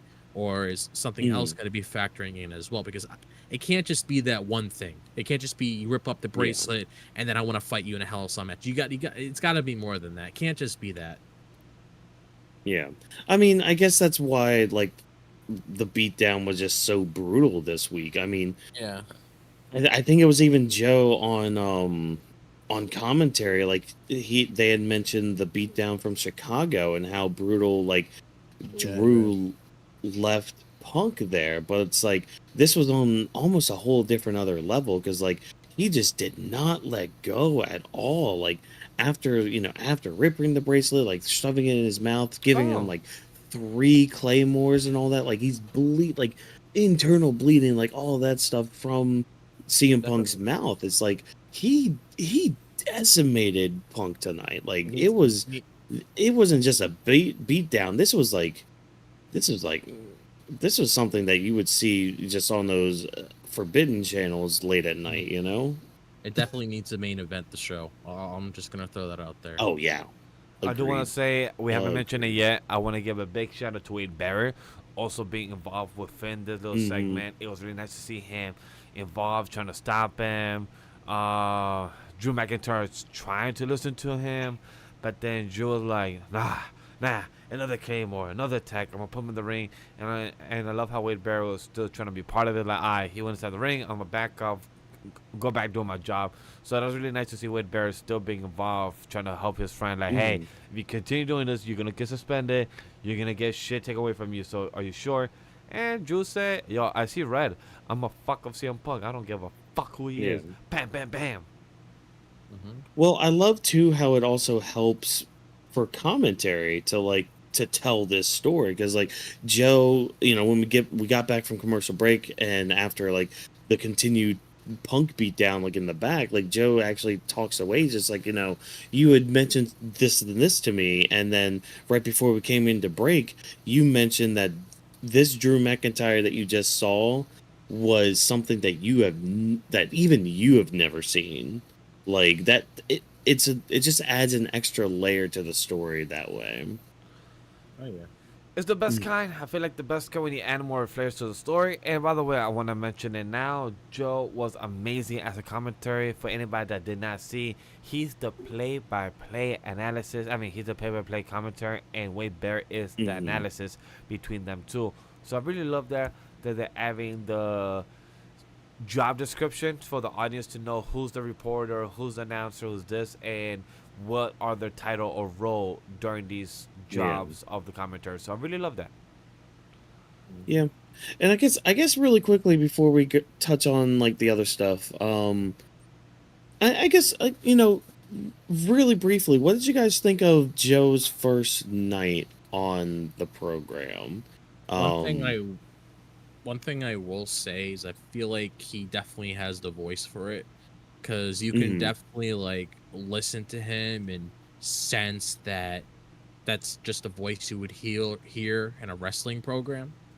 Because one thing I did like that he was doing throughout the show is that he was calling a lot of the spots within the match, because normally you hear people saying, oh, they just went for a suplex, but they don't name exactly what kind of suplex it is, or what kind of clothesline it is, or what kind of submission it is. He actually is taking time to analyze each of these move sets. It's almost like, you know, he's been in the game for so long and he knows all the moves on the top of his head. It's like if he was calling an AJ Styles match, he's like, okay, Styles Clash, calf crusher, Pele kick, you know, stuff like that, like actually just naming all of the moves that the wrestlers do. And that's something I could really appreciate, because I like how he's giving that insight on those moves just in case people don't know what those moves are. Because for some people that don't look into wrestling like we do when we're taking our time to analyze the show and talk about different things, people are probably wondering, oh my god, that move looks really cool, what is it called? And then you got then you got Joe in there saying, okay, you know, that's a superplex from on the top rope, or you know, that's a stunner, or you know, just things like that, just getting the audience familiar with what they're watching on television. That's something I really like. I like how he has the knowledge of what he's talking about, and that presence instead of like rock bottom type maneuver kind of thing, right? Yeah, exactly. He actually takes time to not only call the moves out or different things happening within the show as well, but he's also helping the audience get a better understanding as well. It's not just the moves, but also when it comes to the callbacks of when certain events took place between certain people. Let's say, for example, you got two people in there that are working together in a tag match. He can call to the time when they first form as a tag match. He can go back to the first time they formed as a tag team, or let's say hypothetically John Cena, Randy Orton were in the ring, and let's say he was commentating the match. He could talk about all the history between both of them. Bro got a whole history, like a resume, like damn. It's like, okay, this you is could what tell happened. He's a fan. It's like, okay. That's what I love about it, is when he spoke from the fan vibe. Like he gave the energy, he gave the energy. Like it showed that he did his homework. It showed that he came prepared to the show. He had the notes on the side or the front of him, or his folder, like all these announcers that come with a folder, all prep for the rundown of the show, anything that you want to announce or say, or information that they need to know. And it's his first time. And even I love the introduction the show gave them. Like they technically opened the show. If nobody noticed, they opened the show. The two new announcing people gave the show. So that's how much value and the company see in him, saying that, hey, we're going to have you 5 minutes to open the show, announce where you are, and then transition into Bash in Berlin. And that's what they did. They panned the camera, and then boom, transition to Bash in Berlin, the recap. They usually do the recap first, and then entrance to the commentators. Instead, they did reverse. So that was a really nice type of difference they did with the new commentary. And I love how, I forgot which segment it was, but there's a segment going on, and then he said the last time they fought was on August 12th, and set person took a W. So I love how they added the details, saying when they fought, when was the last time they interacted, and who was the last person that took the W that night. So those things are important, the small details. So I really appreciate that from Joe. And I thought I was gonna miss Michael Cole, but I didn't. Joe was the perfect transition of a commentator that's like Michael Cole, that gives the hype moments. And he even mentions Pat McAfee, yeeting. The one funny line that got me is when we came back from commercial break, and he said that everyone yeeted on the floor. We have a yeeted mess, and I'm like, hold up, Joe. What? Like, wait, what? Hold on. Joe, what did you say? You're starting off already with jokes of yeeting? Copy, I heard you. Yeah. Everyone was yeeting on the floor during commercial break. I hope you know what that means, technically, what people are gonna perceive it as, but copy, heard you. Yeet. Yeet. And I think for me, and I said this in our little group chat too, I think, Joe reminds me of this is this is meant in a nice way. He reminds me of a less energetic Mauro Ranallo, which if y'all remember from like 2016, 2017 time, he was commentator for the SmackDown team during the next brand split and all that. And that man had he had some energy, but like him and Joe kind of have like the same tone of voice, which is good. Like that it's a good broadcasting voice. Oh, it is. And I think maybe just like at times it felt like the energy wasn't there from Joe, but I'm not gonna be too critical on the guy Same. because hey, this was their first night there, so it's like okay, we're getting there. We'll get there and all that, but like there were times where like his energy was up, and it's just like okay, yes, like the whole Drew CM Punk beatdown, he had like some really good energy with that, and like how he was commentating and telling the story there was really good, and then like you get to like later on or like during a match or something like what he's saying is technically good. It's just, maybe a little bit more energy. But again, it's like that's more of like a helpful note rather than a criticism, I guess. Agreed. I'm not gonna really nitpick in that aspect as well because one, it's his first night on the job, and by what I said, night on the job. So a lot of people are not used to working every evening at 8 p.m. to 11, but you start work at 3 p.m., but you don't officially end by 11. You probably end by 11:30, 12 o'clock in the morning, and then you have to go home to your hotel or start traveling again. All that, it gets you in the head. Like for us, if you ask us 5 months ago, we were not used to this type of evening schedule that we had to record at 11:30 at night after watching Raw to 1:30. But now we're used to it as a trio. At times it still gets to us, but we're still here producing a show for you to entertain you guys and still see the coverage of Monday Night Raw every week. Yeah, exactly. Oh man, but yeah, okay. So we'll just go ahead and transition now to some more commentary goodness during some matches because we have an IC title #1 contenders tournament still going on. We had 2 triple threat matches tonight to decide who's going to be in this fatal 4-way next week. Our first one was Ilja Dragunov versus Dirty Ass Dom versus Dragon Lee. Now this match was pretty good. It was fine. And then like once Dom left the match, this match like kicked it into another gear to the point where I'm just like, I need Dragunov versus Dragon Lee in a one-on-one. Like give me the type of shit that Andrade and Carmelo are doing on SmackDown and give that to Dragunov and Dragon Lee because these guys had some good chemistry with each other. A big shout out to our boy that we're gonna watch on Wednesday. A big shout out to him, Ricochet, because that's what I thought Ricochet and Ilja Dragunov was gonna be having in their little run. But sadly, things were not meant to be. Things were not meant to happen. By the way, chat, I posted this picture as my background, but then while I had it, I regretted it because that pink guy is ugly as hell. So instead, I just chose to have it behind me, and I'm like, Dom, I'm gonna just have your weird looking eye right here, but your red eye is just behind me, because my boy, I was trying to have that shit like a bit like right here, and I'm like, nah, I don't even like staring at it. I'm not gonna have chat stare at it for the next 2 hours while we do a show. I'm like, nope, I'm gonna just have it in the corner and just cover it and just point at it randomly. What are you talking about? He's got the shotgun gun. What do you Kairi mean? Zane at least is beautiful, and she makes it crazy, so at least for her, she like, yes, blood everywhere. But we'll talk about that our last main event conversation to end the night. But when it comes to this match, I 100% agree on what Watkins is saying, chat. Give me Dragon Lee versus Ilja Dragunov. I was hoping that we would get something like this with Ricochet and Ilja Dragunov, but it never happened.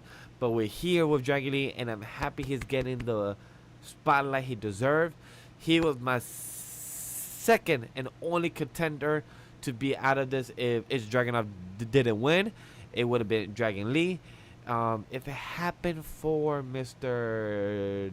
Dirty as Dominic Mysterio, I would have thrown a rant and I would have sent some hate mail to the company WWE in anonymous, because fuck you, Dom. respectfully. Yeah. Well, good thing he's involved in another storyline because it really wouldn't make sense if he Exactly. did win. But Yeah. I'm honestly glad that it actually turned into an actual match because with Dom being there, I mean, it really didn't make. I know why they did it, but it didn't really make any sense because you already knew jumping Mhm. into the match he wasn't gonna win because obviously you saw what played out. But I like how we got an actual match between Dragunov So good. and Dragon Lee, and hopefully we get more of it in the future. But I'm just glad that Ilya Dragunov is just on screen again. That's personally what I want to see because it's been quite Mhm. some time, not only since we've seen Dragon Lee on TV, but also Dragunov as well. So it's nice that he's actually being put on TV, and I'm hoping they have a plan with him. I don't want it. I don't want this just to be a one-time thing where it's just IC tournament, and then obviously you have Jay win, and then Yeah. you move on from that. I'm hoping they actually have a game plan for Dragunov because Dragunov's somebody that you can't really just do whatever with. He's another person that you got to properly build up because he's going to have a lot of big things going for him in the future. So that's my only Mhm. thing I want coming out of like just beyond this is just a proper game plan for Dragunov because he definitely deserves it. And he could be like your next big star in that division, especially if you're trying to build up Easily. other main eventers, especially once it comes to the point where you want to pin him and Gunther against each other. You got to make sure you got a proper direction for him. So then that way the crowd can get behind. Well, the crowd loves him, but you got to make sure you're building him up properly so you can get the crowd behind him when it comes to these certain matches that he has in the future. That's all I'm hoping for Dragunov because it Mhm. just bugs me sometimes how it seems like they don't really have a plan, and I'm hoping there's more to this afterwards. Like hypothetically, if he, well, once Jay wins next week, I'm hoping there's like something else there for Dragunov. Not sure what that is, but hopefully something there for him. Yeah.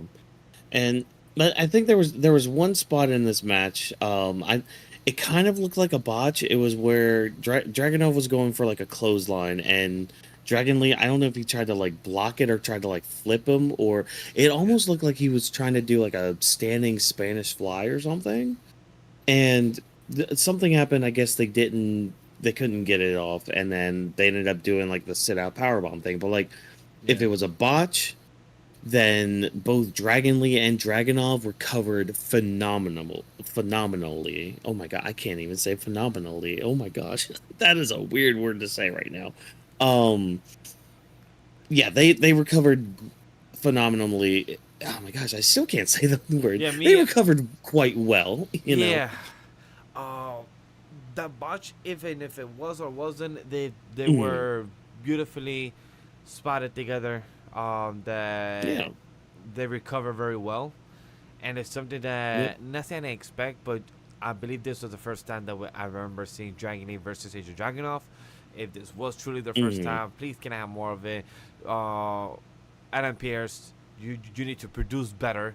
I'm coming at your job. Yeah. Nick Aldis is producing better for somebody that are Camelo and Arandre who don't even have a title, just bragging rights.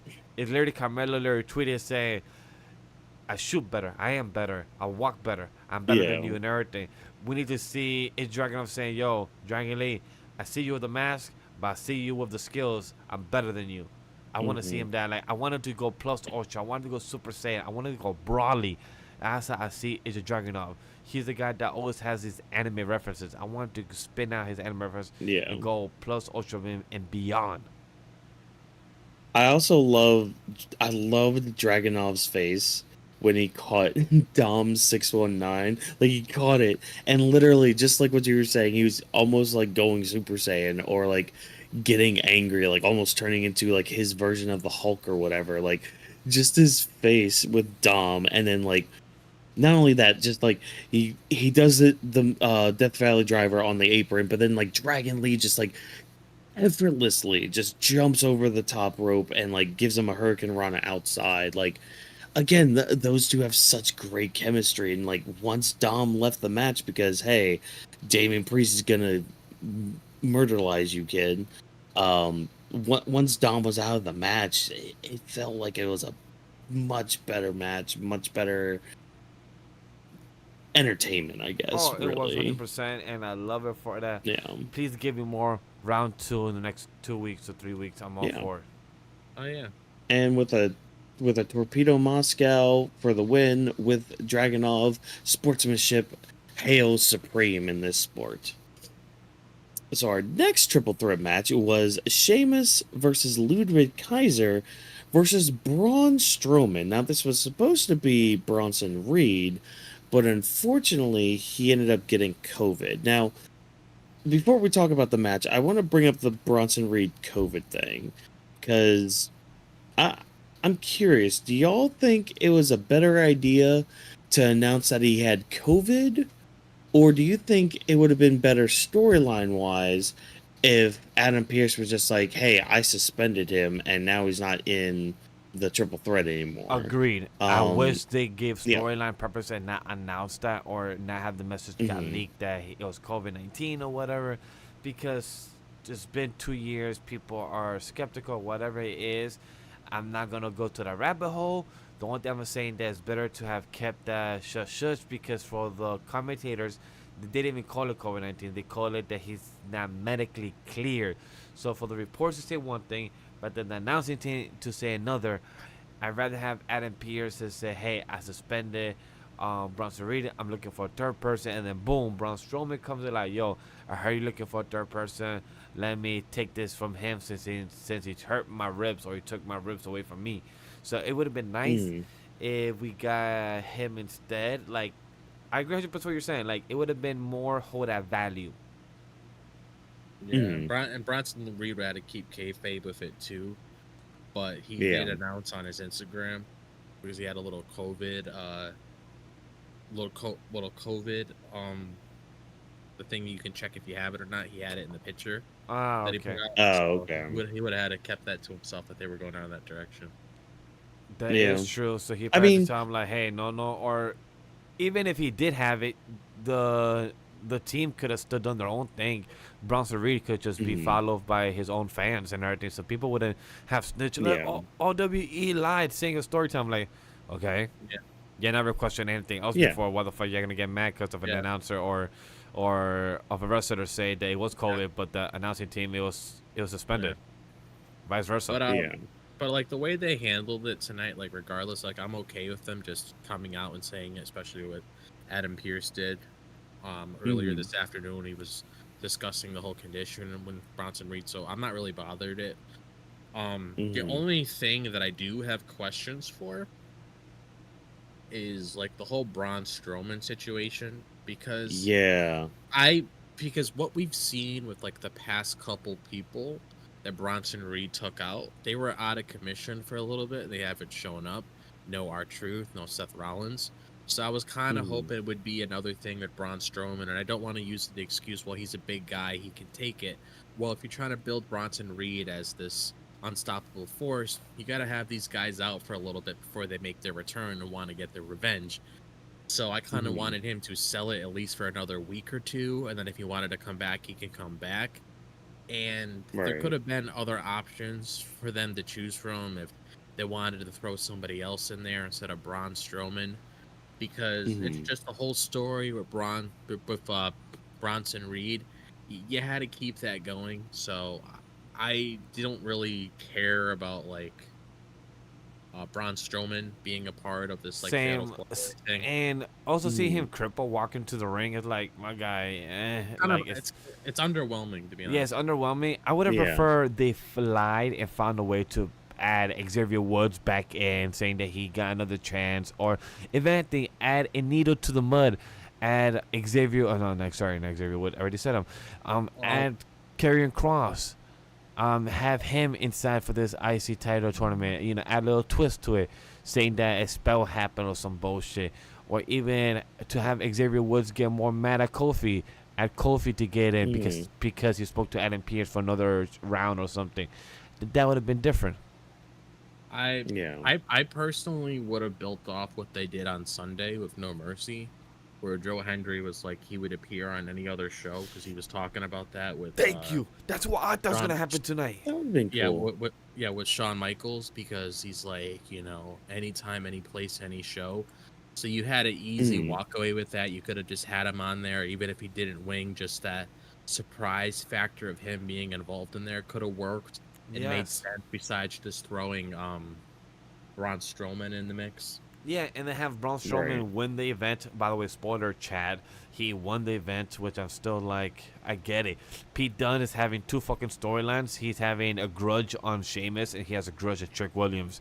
He's going literally on Monday for work, and then Tuesday for work because he don't like Trick Williams. And I guess, like, I think the other thing that really grinds my gears, I guess, with this part, Braun Strowman won.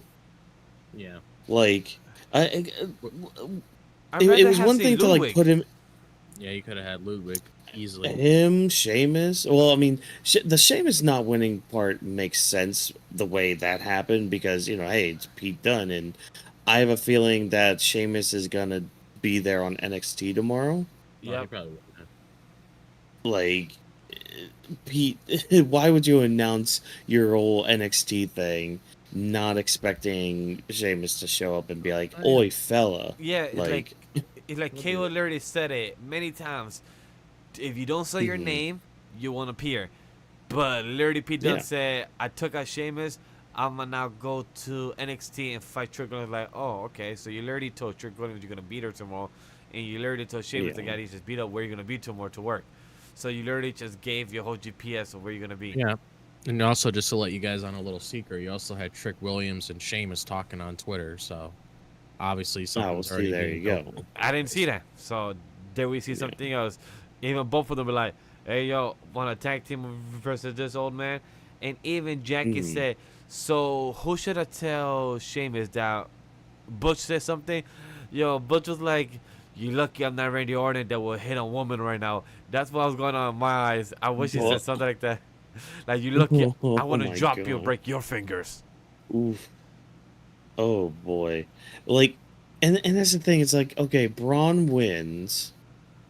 Cool on one hand, but then, like, No, it's again, not cool. he's selling. It's not He's Carlitos. well, It's well, not like cool. that. Well, hold on, because it's like, okay, cool that Braun won, because hey, Braun, he's not around too often, so hey, getting a win, cool, awesome. But then, like, then you look at everything that's surrounding that part. It's like, okay, he was injured, like he's selling injuries from a week before, and like to kind of go off with like what you were saying, drop with like selling the injury like a little bit more. I can forgive it a little bit more just because, like, if it was any other big person, like let's say Big Show, for example. If it was Big Show coming out here, like almost no selling, but like doing the selling that Braun was doing, I'd be like, fine, but I don't know about it. Braun Strowman has proved time and time again that he's not just no man. He is a monster. He is a freak of freaking nature. Yep. And so, like, for him to, like, at least be standing and all that makes sense. However, when he's going on saying, "Oh, medical said I could just do what I want," I'm just like, pause, timeout. What's going on with those doctors? Like, Yeah, it if doesn't the sound doctors are, yeah, exactly. It's just like, wait, like we've seen them like hold people back from doing anything, regardless of their injury. It's just like, I don't know. Like, maybe you can make the argument of, oh, are you gonna tell Braun Strowman no? It's just like, well, yes, because it's my job, like whatever. But yeah, then he goes on and wins it through all of this. And it's like, first of all, this was probably supposed to be Bronson Reed's win, okay, but I don't know, man. That part alone just kind of took me away from it because it's like, same. okay, I'm under your same boat. Ludwig Kaiser and Sheamus can't beat an injured man. Yeah, I mean, All right. Kaiser on it seemed like the realistic option because I mean, Honestly, yeah. Sheamus, they obviously wanted to save for a bigger moment because you obviously don't want to be Yeah. wasted here. And with let me see this shit. I was gonna say, And- like, And with Braun Strowman, I mean, it's kind of pointless. Mhm. But at least with Kaiser, you already have this whole streak of him going on his own single run, and it's working out for him. And he's not really Yeah. involved with anyone currently right now, so you could have easily just factored him in there. It's just kind of weird how they went with Braun. Agree, but like Watkins said that maybe he was replacing the win over for Bronson Reed since he's the one to replace him. But I wish they did a little quick change up, like still have the Mhm. other big dude replace Bronson Reed, Oh, but change up the winner this time instead of Bronson Reed since he got replaced by Braun Strowman. Don't take the W. It would have been to Ludwig or Sheamus, one of them. I'm okay with Yeah. that. A random person. But what would have been cool too, like with the dynamic for this Fatal 4-Way, having Ludwig Kaiser in there. exactly. I mean, in a loosely, he would be like you would have him team up a little bit with Pete Dunne, or at least try to in the match, because like we've seen like in the past couple weeks when like Pete Dunne has been attacking Sheamus, like Ludwig Kaiser's just like, Yeah, they both have a similar goal. go ahead, yeah, Do like your go ahead, thing.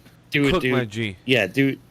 Exactly. Like we could have them kind of teaming up there, but like now it's almost going to be like the three guys taking out Braun Strowman unless Bronson Reed's fine next week and he takes out Braun Strowman, being like, "Oh, you took my spot, move," like something like that.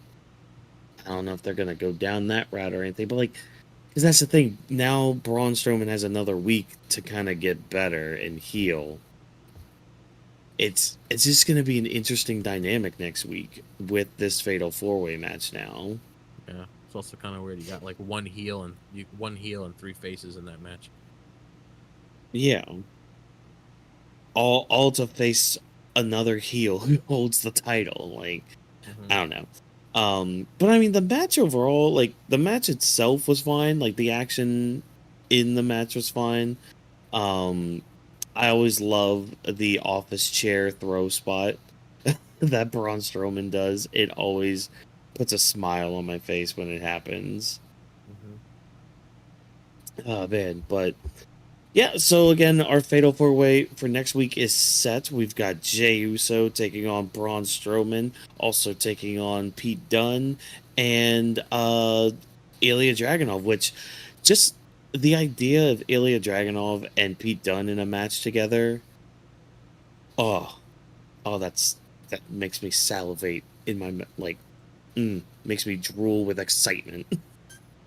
Like, I need it. Or Give like it to have me. blood like our boy CM Punk. Mm-hmm. Yeah. Or blood like Kyrie Sane in our women's tag title #1 contenders match. Look at that segue from one #1 contenders match to another one. It's Drop's favorite title picture. We had Alba Fire and Isla Dawn taking on Io Sky and Kyrie Sane. The winners get to face Bianca and Jade, who are there to watch all of this go down at ringside. Again, match is fine. Match is okay. Uh, poor Kyrie got hurt. Apparently, so Job, you had mentioned that this was an audible that was called. Yeah, I saw. Um, I guess yeah. apparently, they were supposed to go over. I'm not Mm-hmm. 100% if that was a thing, but it's sort of looking like that was the case to begin with, because you got the whole segment between the both of them in the ring. But I think due to what happened with Kyrie, they had to call an audible and have it go to Mm-hmm. the Isla Dawn and Alba Fire. But Yeah. my overall thoughts on this match is, again, you gotta really give me something to get me really hooked in these titles. I can't be optimistic and say, well, we could Mhm. possibly see this, it could possibly build to something else, but then I'm gonna sound like a broken record, because for the past couple months we've been talking about this, it's just been the same shit. So it's kind of like I'm Yeah. just talking out of my ass at this point just to say something. So it's like you gotta really give me something to sink my teeth into. And obviously with Bianca, like, you know what? I'll just come out and say this: just give me a legitimate reason to care about these titles, because they came out on the post show for Bash in Berlin and they said they wanted to make these titles feel special again. Prove to me that you're going to make those titles feel special. Prove to me that you want them to stand out more. Prove to me that you want to elevate a division within the tag team, because I do believe that they have it in them to do that, but you got to show me. You can't just say things. You have to do them, because you said that before. Nothing happened. Prove me wrong. Do something with these titles to make them feel special, because the whole topic when it comes to the women's tag titles is just it's kind of pointless. They don't really feel special. I mean, when Triple H first took over, the first thing he did, video packages on the IC title, make it feel special again, because that title didn't mean shit before he took over. And with the United States title, video presentation talking about the importance of that title. Look at it now. Especially the US title. Yeah, so it's like, you got to do something with these. I'm not talking about video presentation for this, but you got to do something to make these titles stand out. Otherwise, scrap it, throw a mid-card title for the girls, and do something with that. Because I can't be like optimistic and say, well, we can build off of that and see what happens, because they're not really giving us anything for us to sink our teeth into. And since we're getting into an extended feud between Isla Dawn and Alba Fire, okay, you know, they deserve another shot, because usually when you lose your title, you always owe it a rematch. So it makes sense why they're in this position, even though they should have just got a rematch to begin with since they lost it. So kind of pointless having a #1 contender spot. But that's besides the point. I mean, okay, we have this going on, but what's next after that? What Fusion Collective against Jade and Bianca? We know they're not going to win that. We know as long as these two have the titles, nobody's going to win. So I just want to see what's going to happen to just evolve this. Otherwise, just scrap it. It was a good team effort. We tried our best to do something special for the ladies. Unfortunately, it wasn't going down the direction that we wanted it to. Let's move on and do something else. And my overall thoughts when it comes to the match itself, didn't do anything for me. I mean, the takeaway always is the Sky Pirates. I'm a big fan of them, and I'm glad just to see them on the screen so I could watch them throughout the week, because I love Kyrie. I was really excited when she came back last year. I love EO. Hopefully they have some more plans with them after this. I'm not really sure what this is supposed to be building to next. So really curious to see what sort of direction, because now it's Isla Dawn and Alba Fire. So what's going on with the Sky Pirates now? Because it doesn't really seem that's going to factor into anything. But yeah. And like, especially Io tonight was like she was on fire tonight. Oh yeah. With some of her offense and just the way she was moving and all that. And I do have one. There was one spot here. It was after Kyrie, you know, she had jumped off the top rope down to like the floor and, you know, hit her head on the announce table and all that. There was a point where it almost looked like Jade had like pushed Kyrie towards the ring, and like you can see the ref who like it's like he was looking this way. Yeah, like he was looking this way, but like his peripheral vision, like you could tell like in eyesight, yeah, he could see that, and it's just like, wait, wouldn't that be a DQ, dude? Yeah. Another thing that I actually, now that you bring that up, and you're mentioning Jade, and I'm not gonna call her out any bullshit or anything, but my only issue with like the whole Sky Pirates and Bianca and Jade thing is, why are we attacking them? Because they didn't go after you initially saying, oh yeah, let me get in your face again, let me punch you, let me kick you, let me do this or that. They didn't do anything to you. Why are we hitting them? I mean, I get it, you know, you're frustrated and shit, and you're not really thinking what's going through your head, because you're like, oh shit, that person just jumped on me, I'm doing this and that. But it's like, it's the other team doing that because they got bad blood with you. That's why they're doing this, to get your attention so you can be enraged and stuff like that. So it's like, why are we going after them? That didn't make any sense to me. They didn't do anything, getting in their face, yelling at them, doing shit. It's like, do you realize who just won the match? After the match and all that? Yeah, it's like you realize who just won the match. You realize the people that you've been feuding with absolutely hate your guts, want nothing from you. besides your title. So Yeah. it's like, shouldn't you be going after them? Shouldn't you just be looking at them eye to eye, and Io and Kyrie could just be going off in the back, and you could have a little stare down between the both of them? Shouldn't it just be that? Yeah. Like, why are they walking away, and then you're taking all your frustration on Kyrie, Zayn, and Io? Doesn't make sense. Yeah, like, and I mean, I think part of me gets it because they do have history with the whole like damage control I get thing, and that. like, yeah, but it's just like it's mainly just like a tonight thing. It's just like, why are you guys doing this? And like Jade and Bianca, like when they were in the ring, like arguing all that, they kind of looked confused, or at least Bianca did.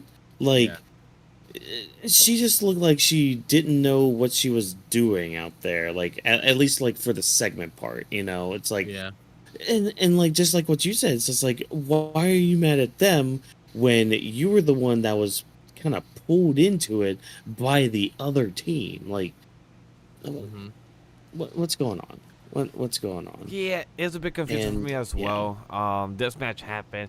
I've been quiet about the segment, not because I cannot just say it, but because I truly do get to say drop said Yeah. all I needed to about this match. I feel bad for Kairi Sane. Best of health in your recovery for this eye. You was a champ. The way you was like, Yeah, she sold it. Good thing.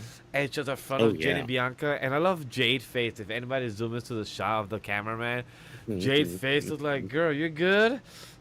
I think we gotta end the segment. Can we take you to the good? back? You good, Kyrie? Like, I could tell Jade worriness, and Bianca was not saying scared, but Bianca was like, girl, we gotta end the shit. We gotta take you to the back. This is freaking me Yeah. out. I love the reaction because they were trying to stay in character, but also be worried for their friend. Yeah. Yeah, maybe that was more of it. It was just more of like her being concerned but not wanting to show the concern, I guess. So Yeah. Yeah, maybe that was that's part my of guess like of why how she I was looked trying to lost. read it between the lines. I was like, hey, maybe they looked like there was a weird worry. Because I felt that kind of attitude, like, hey, they're questioning what should be going on here. And I see it. Mm, yeah, exactly. But you know what? Hey, that was basically Raw. So like, I mean, overall, at least for me, like it was a setup Raw. You know, we're starting to kind of set up what's going to be happening at Bad Blood. A lot of matches that might get, put on the card or at least on the go home show, because we know how they like to overload the go home shows, for all the people that put in the work weekly and all that. But like, yeah, I mean, things are getting set up, women's tag title. I thought for a second with this women's tag title #1 contenders match, I thought we were going to end up getting another triple threat. And I Yeah, was, that's what I thought. again, this was going to be a much different conversation if that was the case. Like, how many times are going to be defending the titles in a triple threat? Come on, let's go. I like how the IC title picture's looking. I'm just glad like those guys are going like, even if Jey Uso is gonna be winning, which it seems like that's gonna be where we're going. I'm just glad that some of these guys are getting the showcase that they deserve. Punk and Drew stuff that's coming along nicely. Shayna Bazsler, please leave that group. Please, I'm begging you. And American Made Alpha Academy, please be done. Gunther and Sammy injected into my veins, and of course Judgment Day stuff, like that's always been good since we've been getting it. So yeah, Vash, what do you think overall about Raw? Raw was good. It was a good preseason premiere. It was like, if anybody been in any sports in high school, or anybody getting ready to watch sports right now, like American football or any baseball, major leagues, or even basketball, you have your preseason workout. You have your before your season premiere, before the new season of getting the champion starts. This is what this felt like, cause if anybody was watching Raw live, you will see that they was promoting USA next week from Monday Night Raw, NXT Tuesday, and Friday Night SmackDown. They was promoting the USA nonstop, so it felt, and also they was premiering like season premiere. The same thing they're gonna tell us when it comes to Netflix on January 6th. Netflix new season premiere. So each quarter of the year, if people haven't noticed, every quarter of the year, like we have a new anime season, we have a new storyline season, and this is where we're about to enter. This is not quarter, Hmm. and I'm pretty excited for it. Yeah. Yeah. Yeah. Yes, What Vash is about too you, Drop? What do you optimistic. think of Raw Yes, Super Dude. overall? We already know this. Out of the trio here, Vash will always be the optimistic one. Out of all the trio here, I'm always will be the optimistic one. Look, we need every little bit of every type of person Mhm. in this world and all that. And But I'm one of but yeah, them. so Drop, what do you think of Raw overall? I thought it was a solid show when it was building up to Bad Blood. I mean, that's basically what it was. Yeah. It was starting the next chapter after Berlin and adding more depth to Rhea and Liv's feud, adding more layers Hmm. to Braun Breaker's next challenge, which is Jey Uso. I mean, they wouldn't be cutting these little promo sequences with Braun if it wasn't going to be added to a video package later on. So you're going to be getting that, adding more layers to CM Punk and Drew McIntyre, just basically as a whole, just extending some feuds for like the final chapter, which we will see with certain ones at Bad Blood, and also beginning new Mhm. feuds that could take us till the end of the year. So I thought it was a pretty solid start, and we'll see how things play out next week once we get more story involved with these matches leading up to Bad Blood. And at least they have a good month to build to the next pay-per-view, which is a good thing. So we don't have any pay-per-view this month, which Yeah. is nice. So it allows things to just be built up properly without just throwing a whole bunch of things in there within like 2 weeks. We actually have like proper pacing this time, and that's something that I can appreciate. Hmm. Same here. I can appreciate a lot of things, especially you, Kaiser. I appreciate you for joining us out here on the show with that whole injury thing. Hopefully, you are doing well after the show's off the air. Vash is trying to point to Dom, but hey, that's what you get for being a little bitch, Dom. Uh, But to so continue off about the little business, guys, continue following us on all social media and seeing our shenanigans everywhere, like the Judgment Day. You see our shenanigans on social media at AniMa with Studio, Legendary Vash, Drop This Box, Walkers MW. Don't forget, Walkers is having a show on October. I don't have the date in the top of my head. Walkers, what's your oh date? yeah. Oh, if you are on the East Coast, mainly in like the DMV area, or like, close by, maybe a couple hour drive, I don't know. My band is getting back together for one show, a reunion show on October 12th in Maryland. I will start putting the link to the tickets in some descriptions because there is a limited amount of tickets. So if you want to hear some cool music, hey, come on out to it. And you might have, if you watch my content, you might know what songs might be being played at that show. Yes, Eminem will You be might. there. You You guys might. heard it here. First place, Rector Super Dude 23 said it that Eminem will be there on Walking Show. As you know, guys, follow us everywhere on social media. We appreciate you. If you're first new to the channel, don't forget to subscribe if you like our content. There will be a new ReZero type of reaction video coming out. There's a VOD for it, and there will be SmackDown this Friday, and there will be NXT tomorrow on twitch.tv/Animo Studio, and there will be twitch.tv/Animo Studio on Wednesday for EAW. All those are not confirmed. I'm just saying them because maybe. And so if those are maybes, you should follow on twitch.tv/Animo Studio. Other than that, before I continue repeating myself, back to Walkers to end the show. Exactly. So, hey, you know what? Thank you guys for taking time of your day to listen to the Weebs of the Ring podcast. If you enjoy what we had to say, why not do exactly what Vash just said? We are known as Anima We Studio on all social media platforms. Just remember, that's we with a 3. Also, make sure you use the hashtag Weebs of the Ring to interact with us about anything wrestling related before, during, or after the shows. Feedback's always appreciated as we are nothing without you guys tuning in. Weebs of the Ring is presented by Anima We Studio. Thanks to our production team of Vash, Watkins, Drop This Box, Rome, and Jokester, as well as special thanks to JB and Abe. Thank you once again for joining us, and remember, no stunt grannies were harmed in the making of this podcast.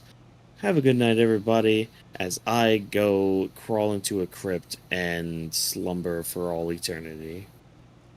And a big shout out to Vani. That craft single slap on a pancake does go on and eat with maple syrup on Aunt Jemina. Have a good brunch. Bye bye. Drop, why is he like this? Why is he? Why is he? I don't know. He's just really passionate about his fetishes. Just slapping that damn cheese on the pancakes. Cheese and pancakes. Bye.